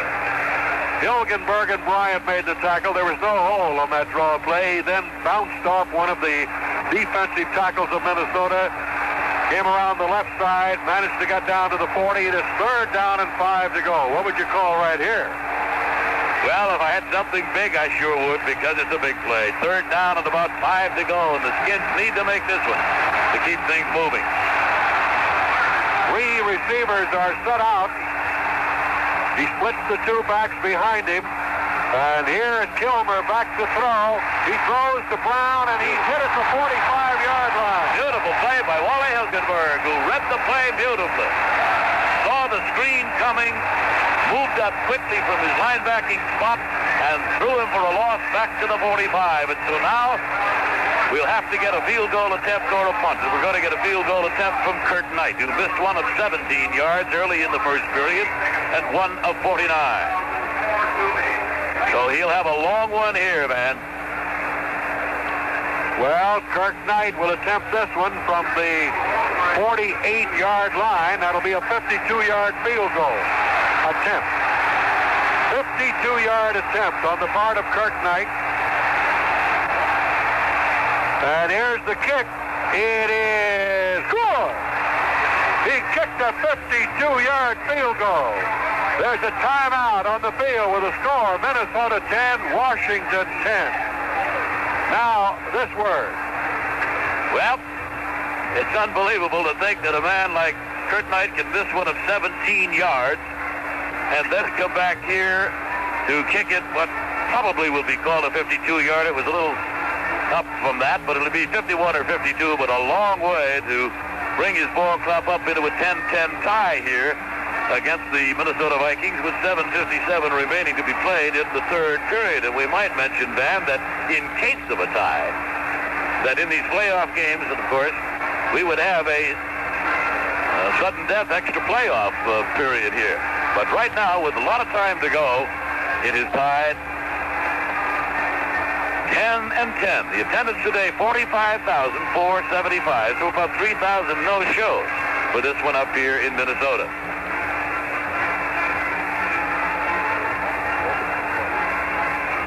Well, I think it's needless to add that's his longest field goal of the year, 52 yards by Kurt Knight.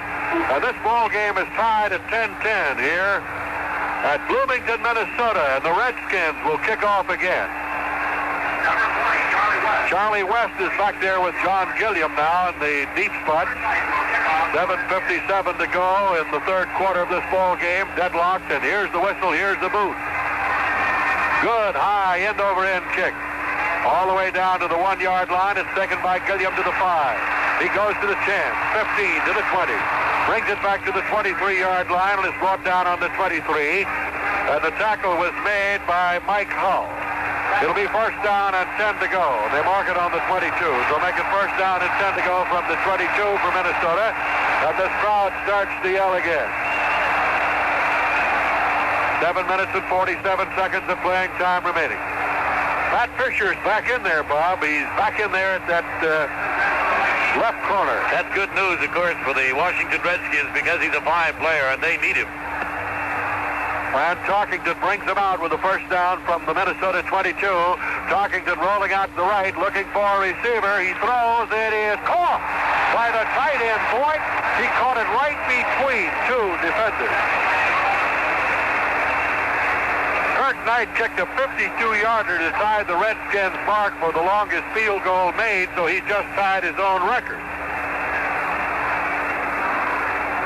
Boyd caught that ball right in the middle of 2 defenders and brought the ball up to the 37-yard line where it is 1st and 10. 15 yards gained on the play. 1st down and 10 to go, Minnesota from their own 37. Out of the huddle they come with 2 wide receivers, Dale on the left side, Gilliam on the right. The give is to Foreman, and Foreman is hit as he reaches the 39 and brought down right there. Tackle was made by Myron Pontius, the middle backer of the Washington Redskins. Clock is continuing to go with 6:45, and the score tied at 10-10. And the Vikings were favored anywhere from 6.5 to 8 points in this ball game. Dinglehoff is the center, White and Sunday the guard, Jerry and Alderman to the tackles, Foreman and Reed the running backs, Carroll Dale is split to the left. John Gilliam to the right. Pat Fisher is one-on-one with him. And here's the draw play on the give to Foreman, and Foreman is to the 43-yard line and brought down there by Ron McDowell and Dave Robinson.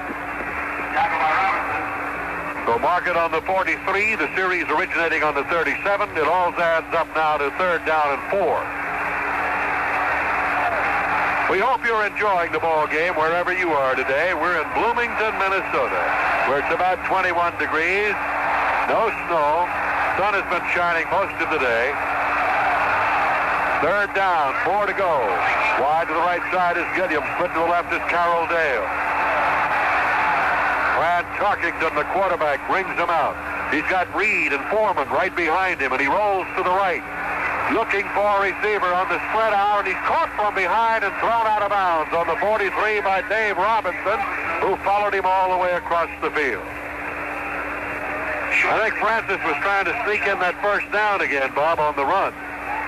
Well, he missed it, so of course they'll have to bring in the kick team now. Washington 10 and the Vikings 10.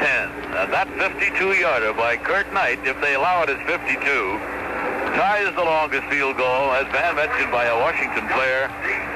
Joe Avini hit one of 52 against the Eagles way back in 1961. And it just made it here today. 4th down and 4. Eyeshine is back to kick. He gets it away. Fair catch is called for on the 36-yard line by Speedy Duncan. 26-yard line, they'll mark it. 31 yards on the kick. Let's see where they're going to place it down. It'll be around the 26 or 27 when they put it down. There's a timeout, and with the score, Washington 10, Minnesota 10, a timeout on the field. That 52-yard field goal by Kurt Knight is going to give him some consolation for blowing one from 17 yards out early. That's going to put him in the National Football League record book. That's the longest field goal, 52 yards, kicked in a divisional playoff game. The record was held by Mike Clark of Dallas, who blasted one from 47 yards out in that game against Cleveland back in 1968. It is also, that very well could be the longest record anywhere in playoff competition, either for the AFC or the NFC. Now, this does not include championship games. I'm still checking that one out. But I believe, it's a pretty safe guess until I can find out otherwise, that that's the longest field goal ever kicked in playoff competition. Now, this also includes all the way through the history of the National Football League, since they kept statistics like that.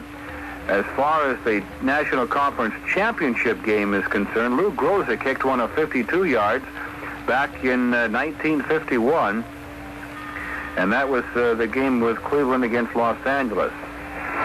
1st and 10 to go now for the Washington Redskins from their own 27-yard line as the sun breaks through again here in Bloomington, Minnesota. Jefferson is flanked to the left side. Charlie Taylor split to the right. Haraway and Brown are the running backs for Washington. Score tied at 10-10, and waiting for it now is Kilmer, and he gives it to Brown. And Brown is right up the middle to the 32-yard line, and Alan Page makes the stop, but not before he gained 5 yards. The clock shows 5 minutes and 16 seconds of playing time remaining in this 3rd quarter at Bloomington. From the 32-yard line, 2nd and 5.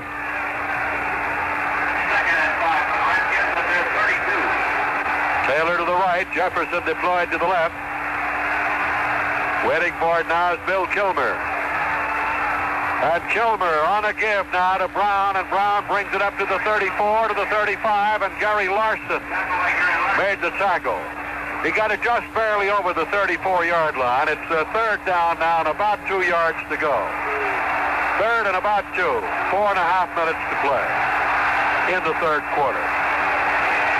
3 out of 10. On 3rd down, 4 out of 11 for Minnesota. That spells defense no matter how you look at it. Taylor to the left, Jefferson to the right. In the pro set is Bill Kilmer with a 3rd and 2, and he gives it to Haraway, and Haraway hitting right tackle, and I don't know. He gets it to the 37-yard line. The series originated on the 27, and Page and Seaman made the tackle. And the series originated on the 27. It's on the 37. You want to hazard a guess, Robert? Yeah, I'll say it's a 1st down, Van, without any question. I don't even think they'll have a measurement. Well, the Vikings may demand one here. Well, they did. But I'll still hazard a guess that they picked it up by a matter of inches. While they take the measurements, let's take 10 seconds and hear my favorite announcers all across America to identify their station by taking 10 seconds. This is Mutual, your news and sports radio network. This is the American Forces Radio and Television Service.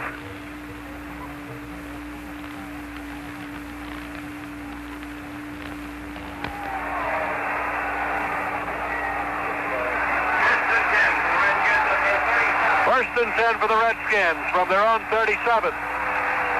Two wide receivers. Bill Kilmer's waiting for it. Kilmer now is going back to throw. That sideline pattern completed over there to Jefferson at the 41-yard line, and he's tackled immediately. He gained on that play to the 42-yard line, about 5 yards. Nate Wright and Jeff Wright, sounds like a law firm, making the tackle over there for the Minnesota Vikings on the 42-yard line. That's been Kilmer's favorite pattern here today, that down and out to the sidelines. Talking about interceptions, Mike Bass, who picked up one here today, is 6 so far on the season, and the Washington club has had a great record of interceptions, I think 27 on the season. It really is. Two wide receivers, Kilmer on a give now to Brown, and Brown is dumped at the 44-yard line. Making the tackle was Larson and Winston. Our first opportunity, we're going to switch out to the Oakland Coliseum and find out what's happening out there from Al Wester on the game between the Oakland Raiders and the Pittsburgh Steelers, which is scheduled to get underway about an hour from now. It is third down and 3 yards to go now for Washington. Big play right here for the Redskins. They come out of it with Taylor to the right side, Jefferson split to the left. Bill Kilmer waits. Third down. Kilmer on a give to Brown. He's at the 50, he's at the 45, and Brown is hauled down on the 42-yard line by Roy Winston. What blocking he got on the left side. Beautiful trap play there, and a nice hole for him to pick up the first down. And so the Skins now, trailing as they were 10-7, and on the 52-yard field goal by Kurt Knight to tie it at 10-all, have got a little momentum going down in Viking territory at the Viking 43. 14 yards on that one. And that 52-yard field goal, Van, of Knight ties the record in the playoffs, which was set by an old friend of both yours and mine, Lou Groza.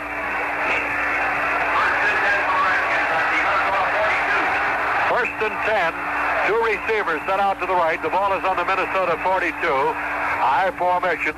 Waiting for it now is Kilmer, and Kilmer on a pitch to Brown on the sweep. Cut back at the 40. He's down to the 35. He's down to the 32. And what brilliant running today by Larry Brown of the Washington Redskins. He got that ball almost in there for a first down. It looks like he's about a half a yard short. Brown today, in 26 carries, has gained 108 yards. Some performance, picking right up where he left off in the Dallas game last week, Van. And, of course, that's the kind of thing that you really have to do against the Vikings if you expect to beat them. Just a bit short of the first down by maybe a couple of feet. You can run against Minnesota. You normally have a great chance of beating them. The ball is just over the 33. So you'll almost have to call this the 32 and a half, because the half is what they like for the first down.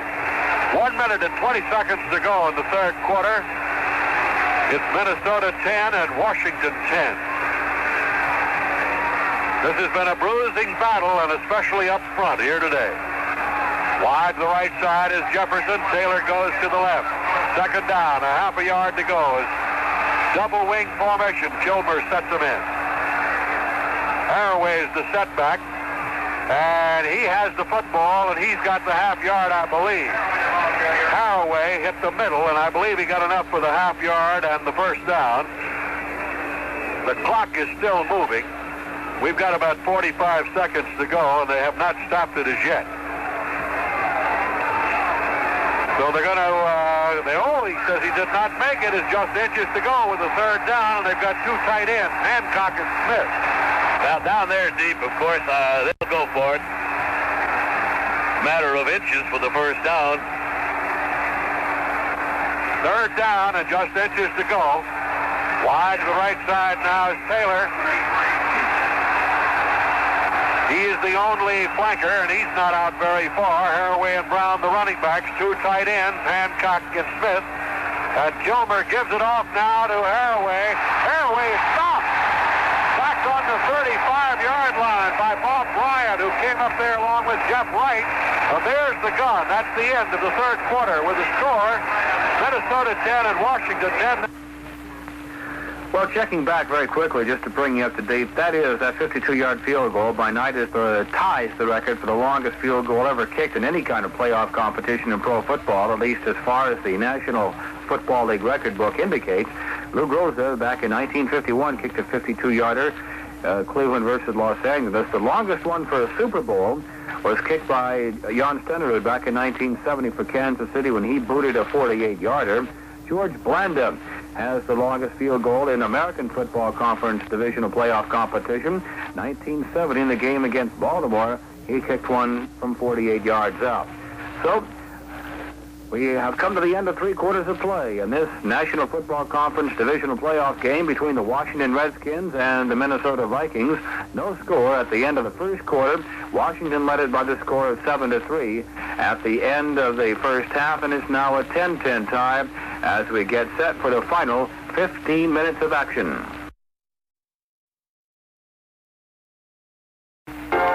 Charlie Haraway was shaken up on the last play. He stretched out on the field, so there's still time out here at Metropolitan Stadium. And now let's switch out to the Oakland Coliseum in Oakland, California for a report on what's happening out there as we await the start of the Pittsburgh-Oakland game. And here's Mutual sportscaster Al West.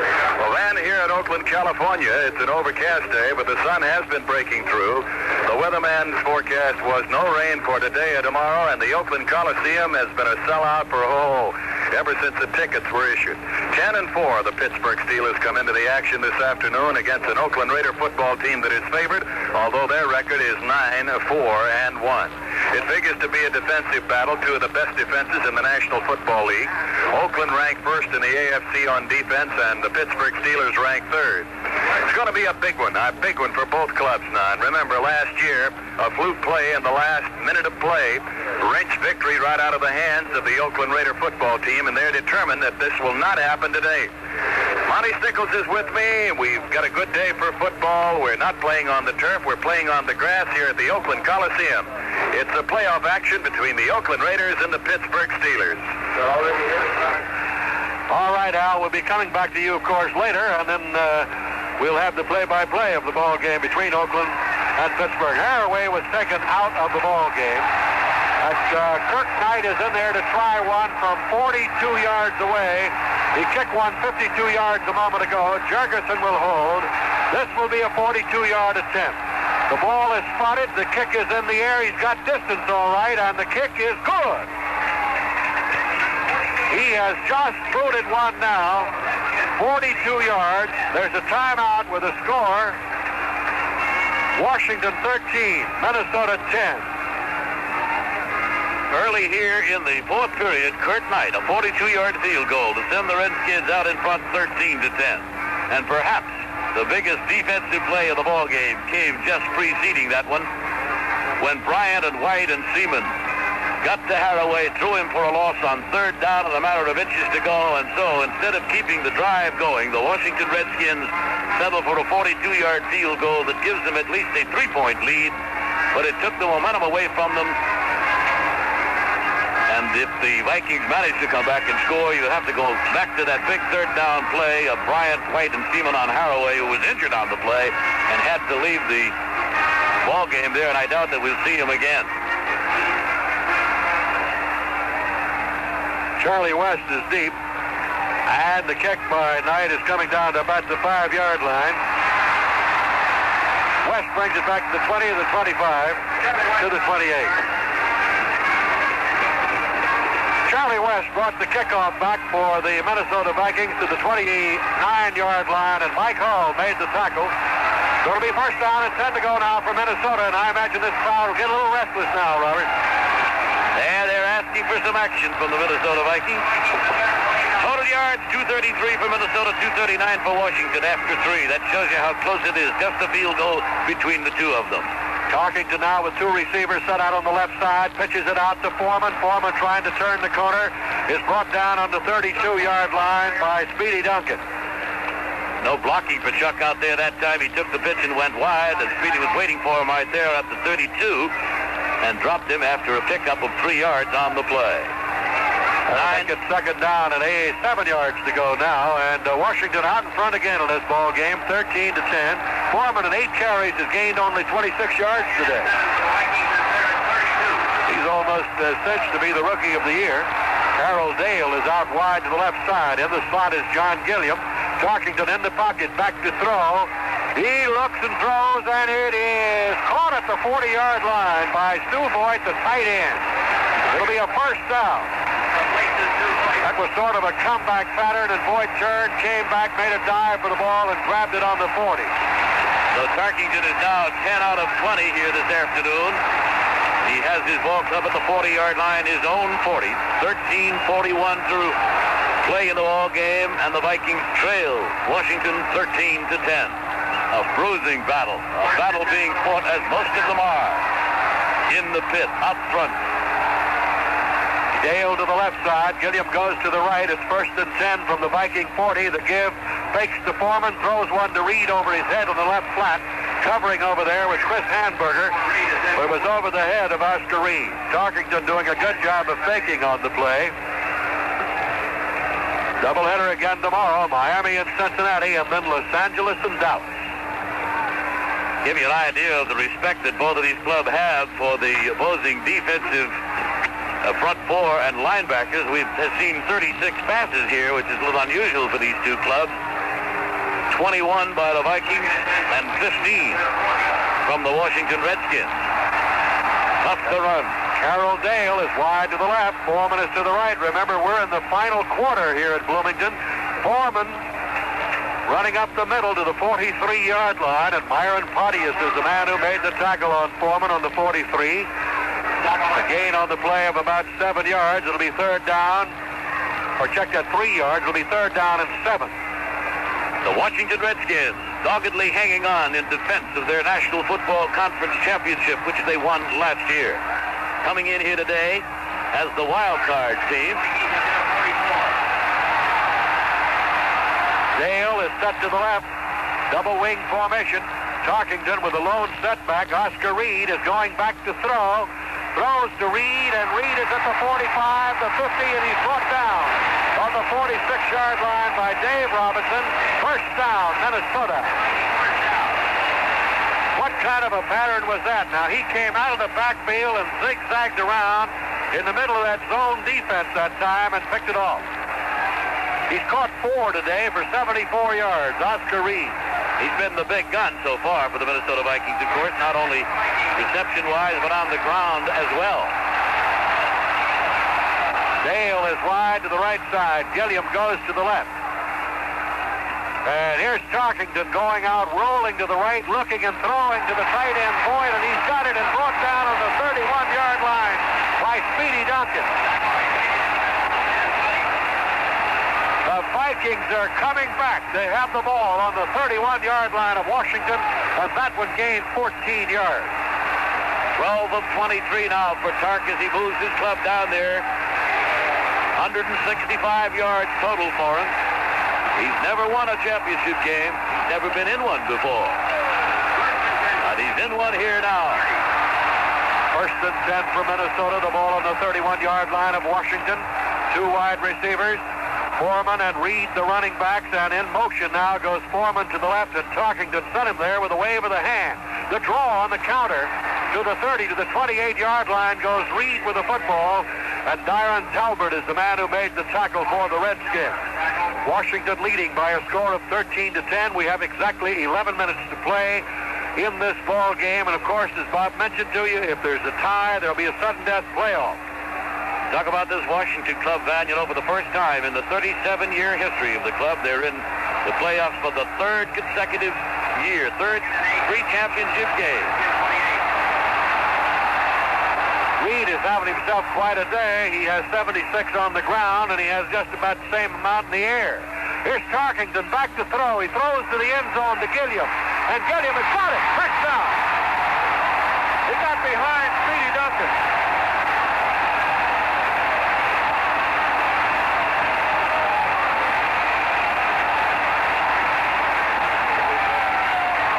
Well, man, as we were talking about the big defensive play of the ball game came on that fine job that Brian White and Seaman did on third down with inches to go, forcing the Washington club to go for three instead of keeping a drive going. They got the field goal to tie it, to go ahead rather, 13-10. But right now, the Vikings have come back to take a 16-13 lead, about to make it 17. There's a kick by Cox. It's up and it's good. And so the Minnesota Vikings have recaptured the lead. They went 71 yards in 8 plays, and a big play there as Gilliam caught his first pass of the afternoon. He got behind Speedy Duncan with a score, Minnesota 17, Washington 13. There's a timeout on the field now. In case you missed it, here's what happened in pro basketball and ice hockey on Friday in the National Basketball Association. Detroit 107, Golden State 104. Buffalo beat the New York Knicks 117-115. Cleveland 101, Seattle 96. Atlanta 124, Houston 110, Los Angeles 116, Philadelphia 107. Atlanta beat Houston 124-100, and in overtime, Boston 124, Portland 120. In the American Association, the Nets 115, Virginia 100, Utah 86, Kentucky 85, Indiana 84, San Antonio 81, Denver 92, Memphis 83, San Diego 140, Carolina 130. National Hockey League, just one game, St. Louis 2, Atlanta 1. In the World Hockey Association, Toronto 3, Houston 1, Minnesota 4, Los Angeles 3, New Jersey 5, Chicago 1, Edmonton 4, Vancouver 1. So that's a look at what happened in pro sports on Friday. Fred Cox will kick off. Minnesota leading 17-13. Mulkey is back there deep. Good kick, goes into the end zone and right out of the field of play. But the problem now for the Washington Redskins is that they must put together a sustained drive or come up with a key passing attack that can get them a touchdown, because a field goal now won't do them any good. 17-13, Minnesota leading in this one. And this has taken this fine crowd of 45,475 off of their seats, giving their team a hand. Well, we'll watch the poise now. Bill Chalmers, he brings them out. Haraway is back in there with Brown as a running back. Jefferson and Taylor are both on the right side, and Chalmers back to throw. He throws over the middle. It's intercepted at the 34-yard line. By White, he's back to the 20. It's 15, the 10. He is finally brought down on the 7 or 8, and listen to this crowd in Minnesota.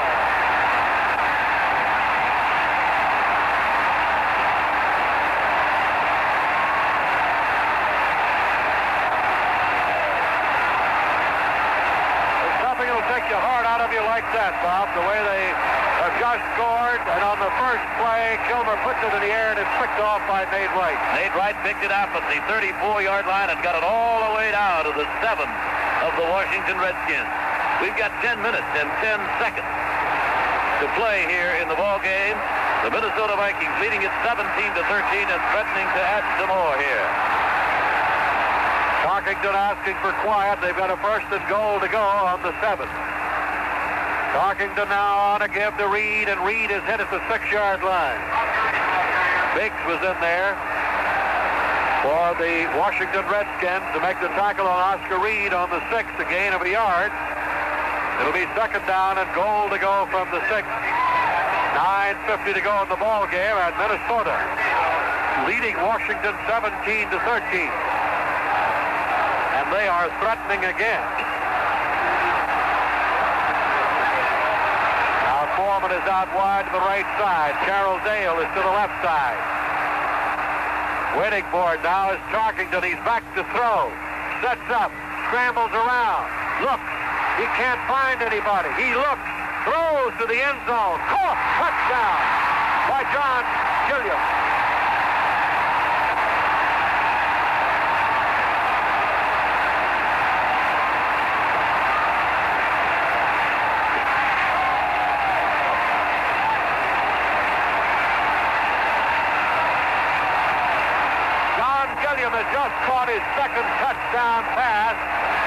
fastest he's caught in the ball game.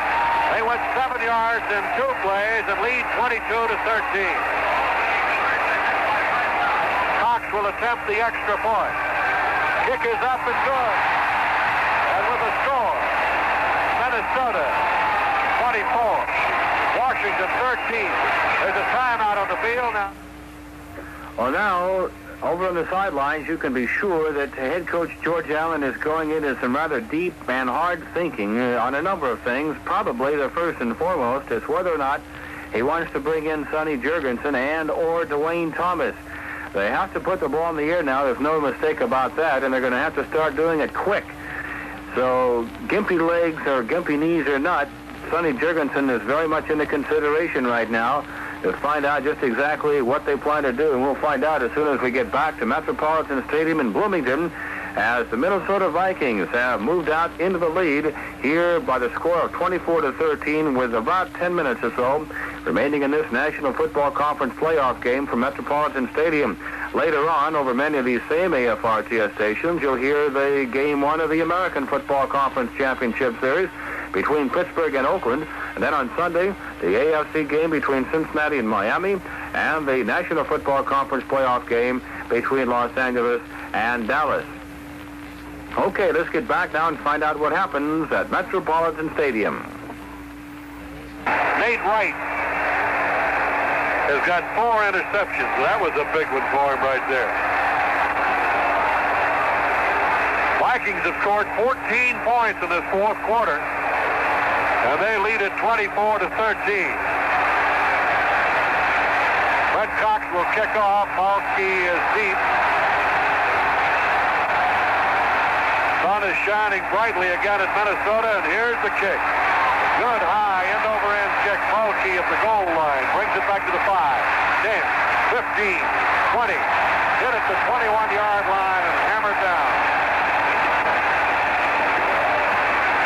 5 Minnesota Vikings, and on top of him, in there, number 24 was Terry Brown leading the way. They're going to mark it right on the 20, so make it 1st and 10 to go for Washington from their own 20. And as if to smile on the Minnesota Viking crowd, the sun comes shining brilliantly through now on this clear, cold afternoon. And the Vikings quickly striking for a couple of touchdowns have gone in front, 24-13. Took them 2 minutes and 5 seconds to get those 14 points. Here's the handoff to the running back, Larry Brown, and waiting for him was Carl Eller.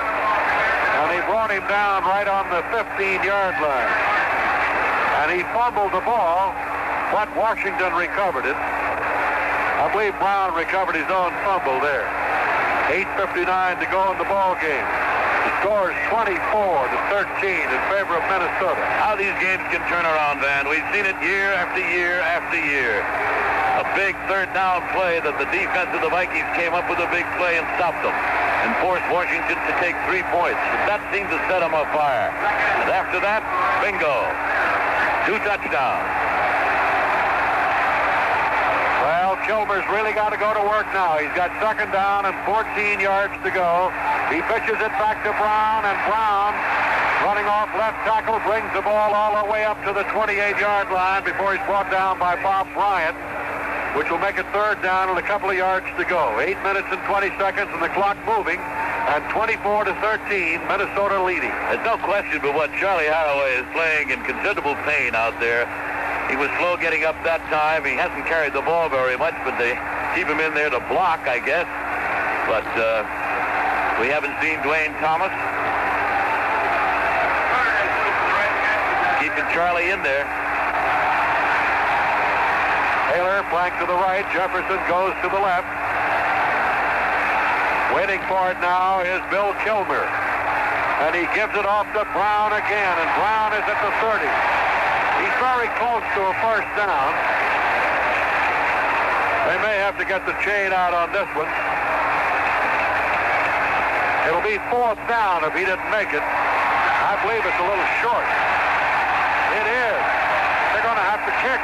He had to get it up over that 30-yard line, and it's not quite up there yet, so they'll have to kick. They won't take any chances down there. We say that they won't, But, of course, there is no tomorrow for the Washington Redskins, and ball possession is extremely important to them. 7 minutes and 11 seconds to play, and the clock running, and they trail 24-13. So back in kick formation is Mike Bragg, and again another big key third down defensive play by these Vikings. Bragg is standing back on the 15-yard line. Single safety back there for Minnesota, and that kick was almost blocked. Bryant is going back for it at the 28. He's at the 30 and nailed at the 31-yard line.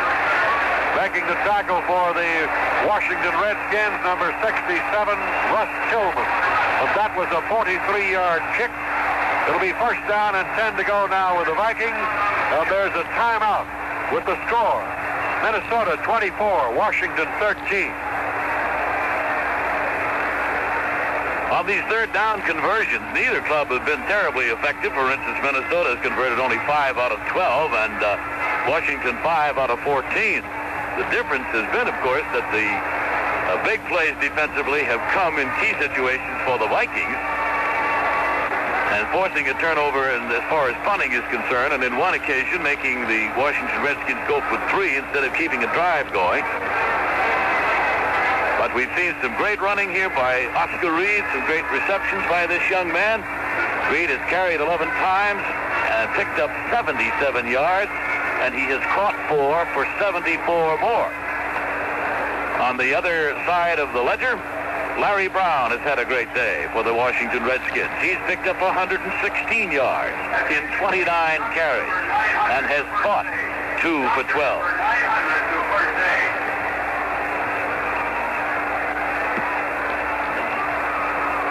Minnesota's ball. I wouldn't be surprised to see some ball control here now, Bob, with 6:43 to go in this ball game. They have it on their own 31-yard line. First down and 10 to go. Tarkington rolling out to the right.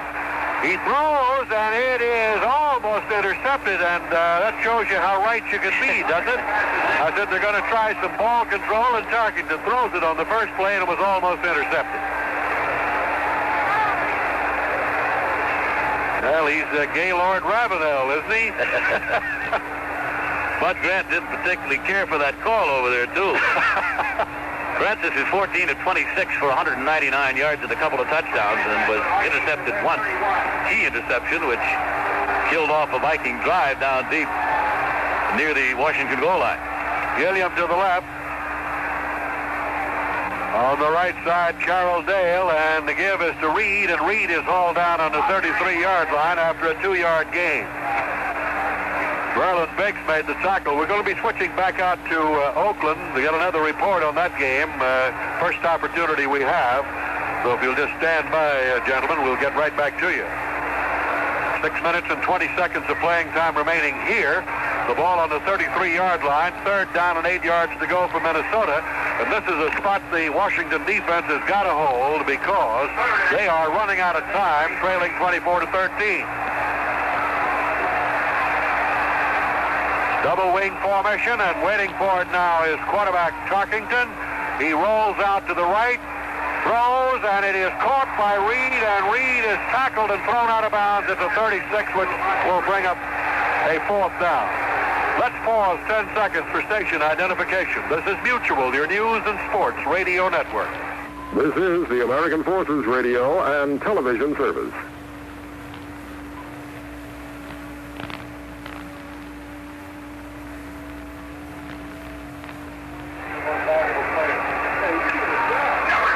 The ball is on the 36-yard line.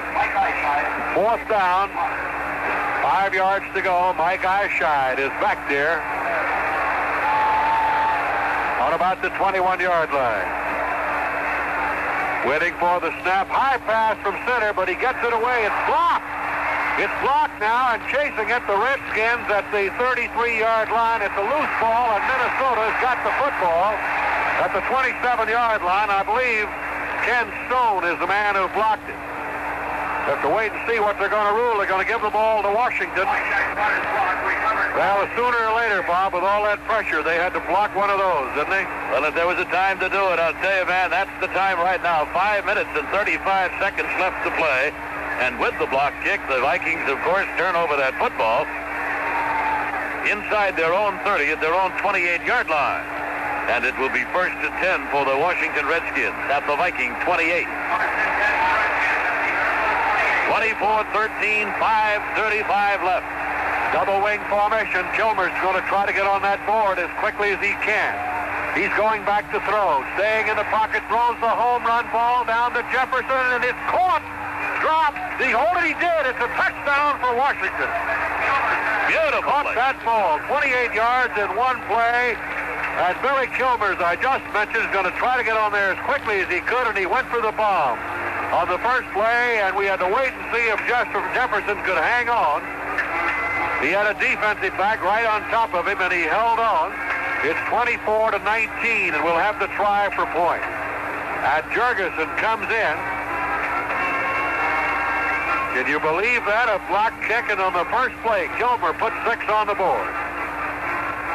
We got a ball game here after a rather tame first half.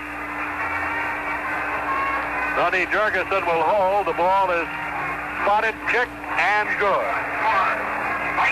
Now the score is Minnesota 24, the Washington Redskins 20. But one problem, of course, Bob, is they're out of field goal range right now with those 4 points. But right now, let's check up on the game out of the Oakland Coliseum by switching out to Oakland, California. Mutual sportscaster Al West. Well, Van, the Oakland Coliseum will be packed to the rafters this afternoon. Better than 54,000 jammed in here, and we've got a big one coming up. It's the playoff action between John Madden's Oakland Raiders, 9-4-1 on the season, battling the Pittsburgh Steelers, led by Coach Chuck Noll, 10 victories and 4 defeats. 54,000 scheduled to jam into this one. A real defensive battle between two great defensive football teams. Monty Stickles will be sharing our mutual microphones. Monty, what about this football game now? It looks like two football teams that are determined to move on into the playoffs, and when you find two bumping heads like this, anything can happen. Right.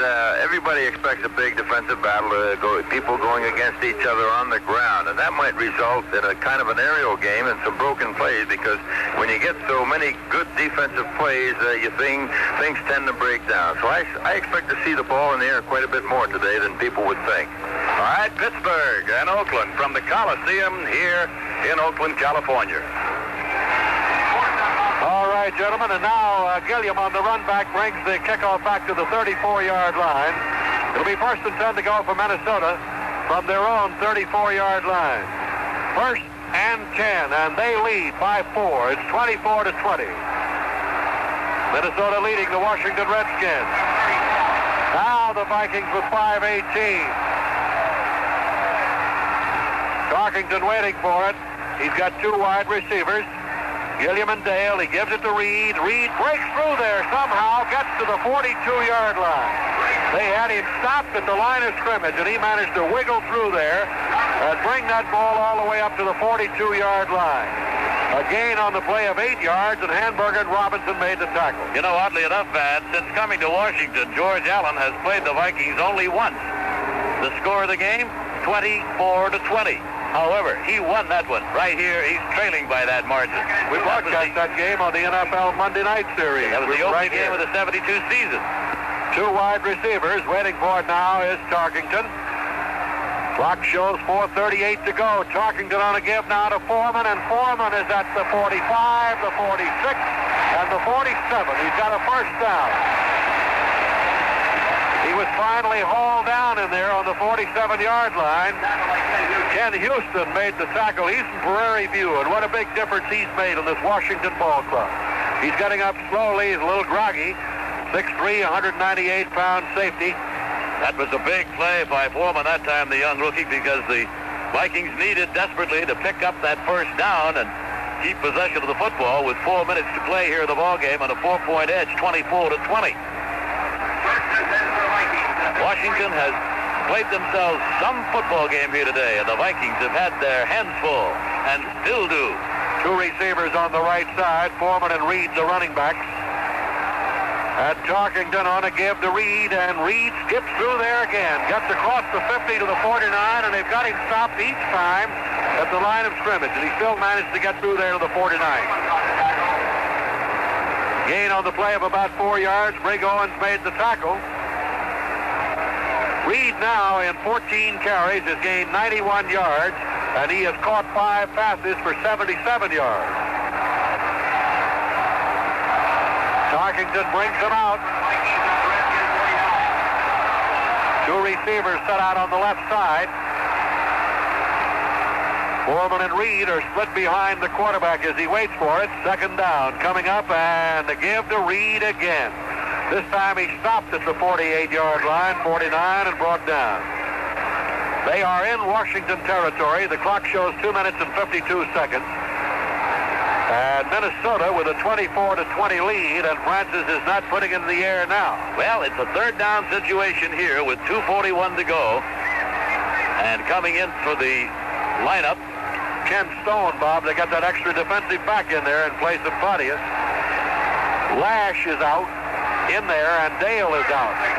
So they got a couple of tight ends in here now for the Minnesota Vikings. And a big play here. Third down. Tarkington calls timeout. Somebody wasn't set back there, and it was Lash, I'm sure, who just went into the ball game. I don't think he was set on the play, and so Tarkington wisely used one of his timeouts. He has 3, now he has 2. And that will cause a little conversation between Fran Tarkington and Bud Grant, the head coach of the Minnesota Vikings. The Vikings, of course, are veterans in these playoff games, as are the Washington Redskins, for that matter. It's the Vikings' 4th playoff game in the last 5 years. They didn't make it last year off that record of 7-7. In the meantime, Allen's '69 team won the National Football Conference Western title and then lost to the Vikings here in Bloomington 23-20. And they're behind right now 24-20.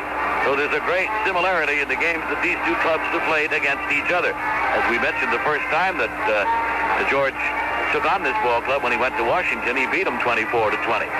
The 2 wins were in 1969 when they beat the Rams and the Browns, then lost to Kansas City in Super Bowl IV. That's the Vikings in postseason games who've won 2 and lost 5.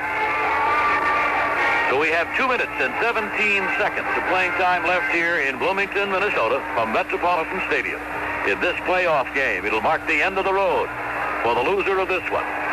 The winner, of course, will go on to take on the winner of the ball game coming up between Los Angeles and Dallas tomorrow, on which we'll be on hand to bring you the action. 3rd and 6 to go with the ball on the 49. Tarkington rolling out to the right. Looks for a receiver, throws deep, and it is caught by Gilliam.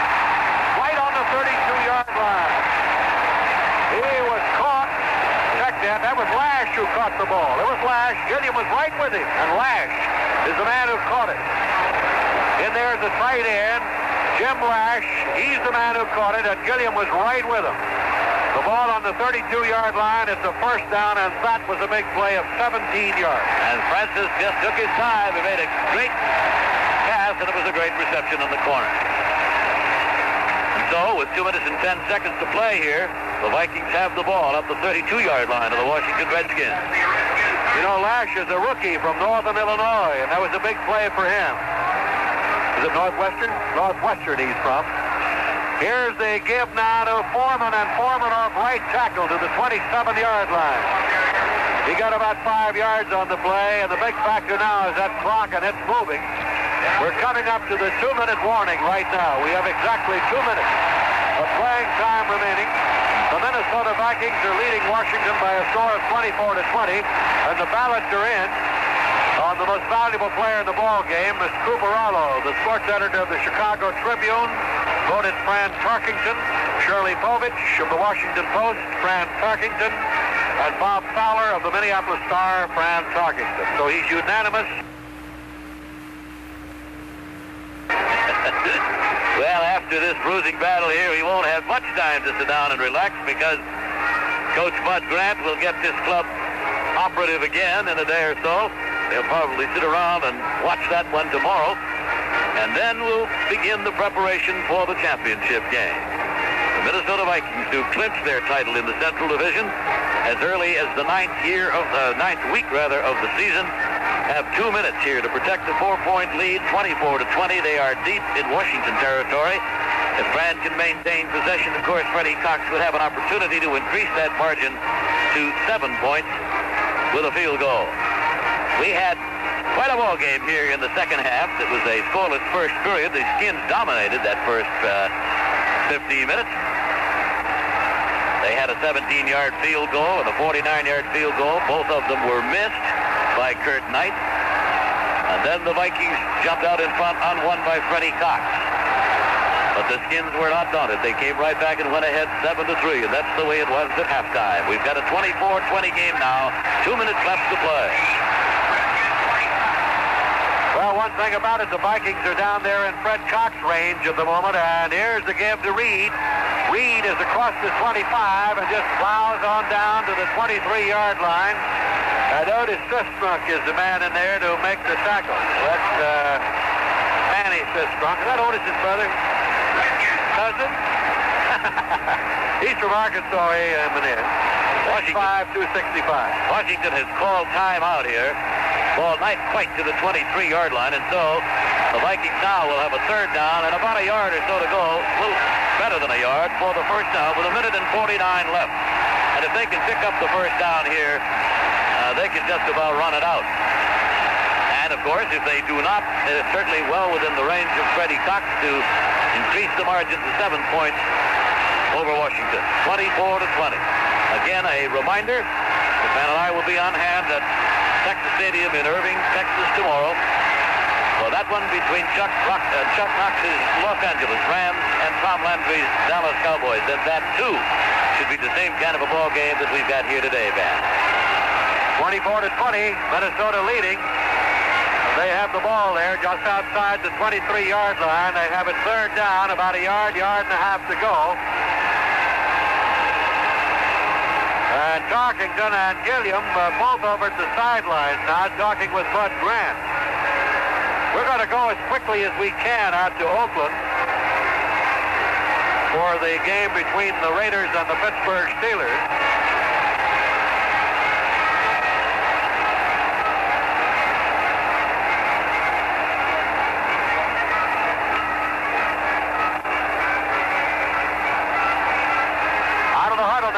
Minnesota Vikings. Tarkington brings them out in a tight formation. Third down, a little over a yard. Boyd and Kingsrider, two tight ends. Reed with the football, and Reed makes a dive for it, but he didn't make it. That'll have to get Fred Cox to go to work, Bob, and that'll make it 27 if he makes it.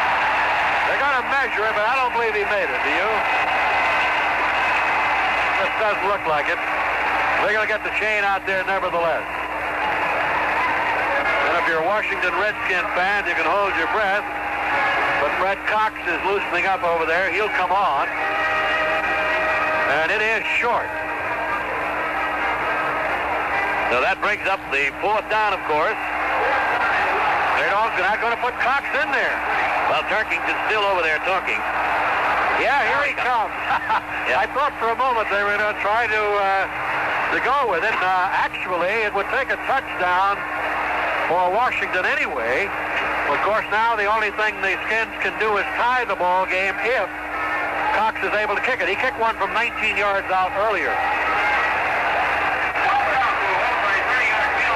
Bryant will hold. It will be a kick from the 30-yard line.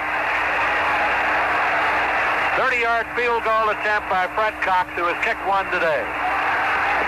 Ball is spotted, the kick is in the air, and it's good. So the Minnesota Vikings lead the Washington Redskins now by a score of 27-20. Washington Redskins in their huddle down there, the kickoff receiving team around the 27-yard line, and of course what they would hope for right here is some great coverage and a chance to run one back. We'll see what Cox does with the ball. Here's Cox. Cox gets the foot into it. It's deep into the end zone. It's going to be brought out of there by Mulkey to the 10, 15 to the 20, and he is shoved out of bounds, which stops the clock at about the 23-yard line. And that was Amos Martin who ran him out of bounds along with Nate Wright. So they'll mark the ball where he stepped out on the 21-yard line. It'll be first down and 10 to go for Washington. 1 minute and 36 seconds of playing time remaining. So if you're driving your automobile, slow down because we're going to get a lot of action now in 1 minute and 36 seconds. 27-20 the score in favor of Minnesota. The Redskins need 7. Wide to left side now goes Jefferson. Charlie Taylor's flanked out to the right. Brown and Haraway, the running back. Kilmer's back to throw. He fires. It is caught at the 40-yard line by Charlie Taylor. First down for Washington at the 40-yard line. And a 2-minute drill. And the Minnesota Vikings are taking as much time as they can, Bob, getting back there to line up. And now Kilmer's going back to throw again. He dumps the screen out in the left flat to Haraway. He's at the 45. He's at the 47-yard line. A 7-yard gain on the play. 1 minute and 5 seconds to go. And the Skins are trying to get on that board again. They're trailing 27 to 20. And Taylor's flying out to the right side again quickly. Jefferson to the left. Kilmer's back to throw. Fires, and it's caught at the 42-yard line. It is caught at the 42, and the tackle on Jefferson is made immediately by Bryant. And now Washington is at the 42-yard line. First down and 10 to go, and they're trying it again. We've got a cliffhanger at Bloomington. And back goes Kilmer. His ball is batted down by Eller. Carl Eller came in. Beautiful play there at Howard. What a job Kilmer is doing. 3 first downs in a row. Moving them up there, trailing by 7, and the clock shows 34 seconds. That, of course, stops the clock with the incomplete pass, and so Billy now will have a little more of an opportunity to pick his play selection. 34 seconds left, and all 45,000 fans who are in stands for this one are right with us. An exciting football game here, as you'd expect, between these two. Big factor, Bob, is Washington has only 1 timeout remaining. You can be sure the Vikings are not going to call one. Taylor's wide to the right. Kilmer back to throw. He throws the bomb downfield. It'll be intercepted. Dropped. Cross had the ball and dropped it at the goal line. Well, Billy just put that one up for grabs. He just reached back and fired it as far as he could. And it was almost picked off right about at the goal line by Paul Krause. He had his hands on it, but he couldn't hold it. And so the ball will come back to the line of scrimmage, which is the 42 of the Minnesota Vikings. I believe he's the only member of this team, the Minnesota Vikings, who once played with Washington, Paul Krause, and he played both ways in about 3 games back in when? 64. Check my trivia expert, the Polish Prince. Jefferson is wide to the right side. To the left side is Taylor. Kilmer back to throw on 3rd down. Rolling to the right. He throws one. It is a wobbly pass out of bounds intended for Jefferson. It's 4th down. And that will do it right there. It'll be interesting to see here. There's no way that the Washington Redskins will kick this football or attempt a field goal. And as Kilmer goes over to wipe his hands off and comes back into the huddle with 20 seconds left to play, he will put this one in the air. And I'll say this much for Kilmer, who has just been a great leader for this Washington Redskin club all season long. And he came in here this afternoon after missing practice. He's thrown 23 times for 158 yards, and he's battled every inch of the way. The entire Washington club as well. And he's not out of it yet. It is 4th down, 10 yards to go from the 42 of Minnesota, and he will put it in the air. Here is the big play right here of the day. Back goes Kilmer, rolling to the right. He fires, and it's incomplete. Intended for Jefferson at the 28-yard line. That'll do it. And that ought to do it for the Minnesota Vikings with only 16 seconds of playing time remaining. The Vikings have only to run out the clock now from the 42-yard line. Well, it's been a gallant effort, man. There's no question about that by this Washington club that came in here this afternoon, 7 to 8 point underdogs. They played themselves a whale of a football game against Minnesota up here. And the Washington Redskins fans can be very mighty proud of the team that George Allen has put together for the nation's capital. 1st and 10. I don't think Tarkenton's going to play around with this one. He's got 16 seconds. He just falls on the ball, and that'll probably run out the clock here. Although Washington does have 1 timeout remaining, and they're going to take it with 11 seconds to go. The crowd is already streaming out on the field, and they will just mob this Minnesota Viking team. They will have won the title here and will meet the winner of the Dallas-Los Angeles game for the National Football Conference Championship. Tarkington falls on the ball, and the clock will keep running, and they'll start counting off the seconds, and the Vikings have won the ball game. They have defeated the Washington Redskins 27-20. Also, the Minnesota Vikings coming through in a fine performance by Fran Tarkenton as the teams are scoreless at the end of the first period. It was 7-3 Washington at the half, and then it's 10-10 at the end of the third, and the two teams going at it in the fourth quarter. Quite a football game. Our thanks again to Van Patrick and Bob Reynolds of Mutual Radio for the description of this game as the Minnesota Vikings have defeated the Washington Redskins in the National Football Conference playoffs 27-20. Now this is Ken Allen speaking for engineers Ched Chedister and Rod Richardson. This has been a presentation of AFRTS Sports. This is the American Forces Radio and Television Service.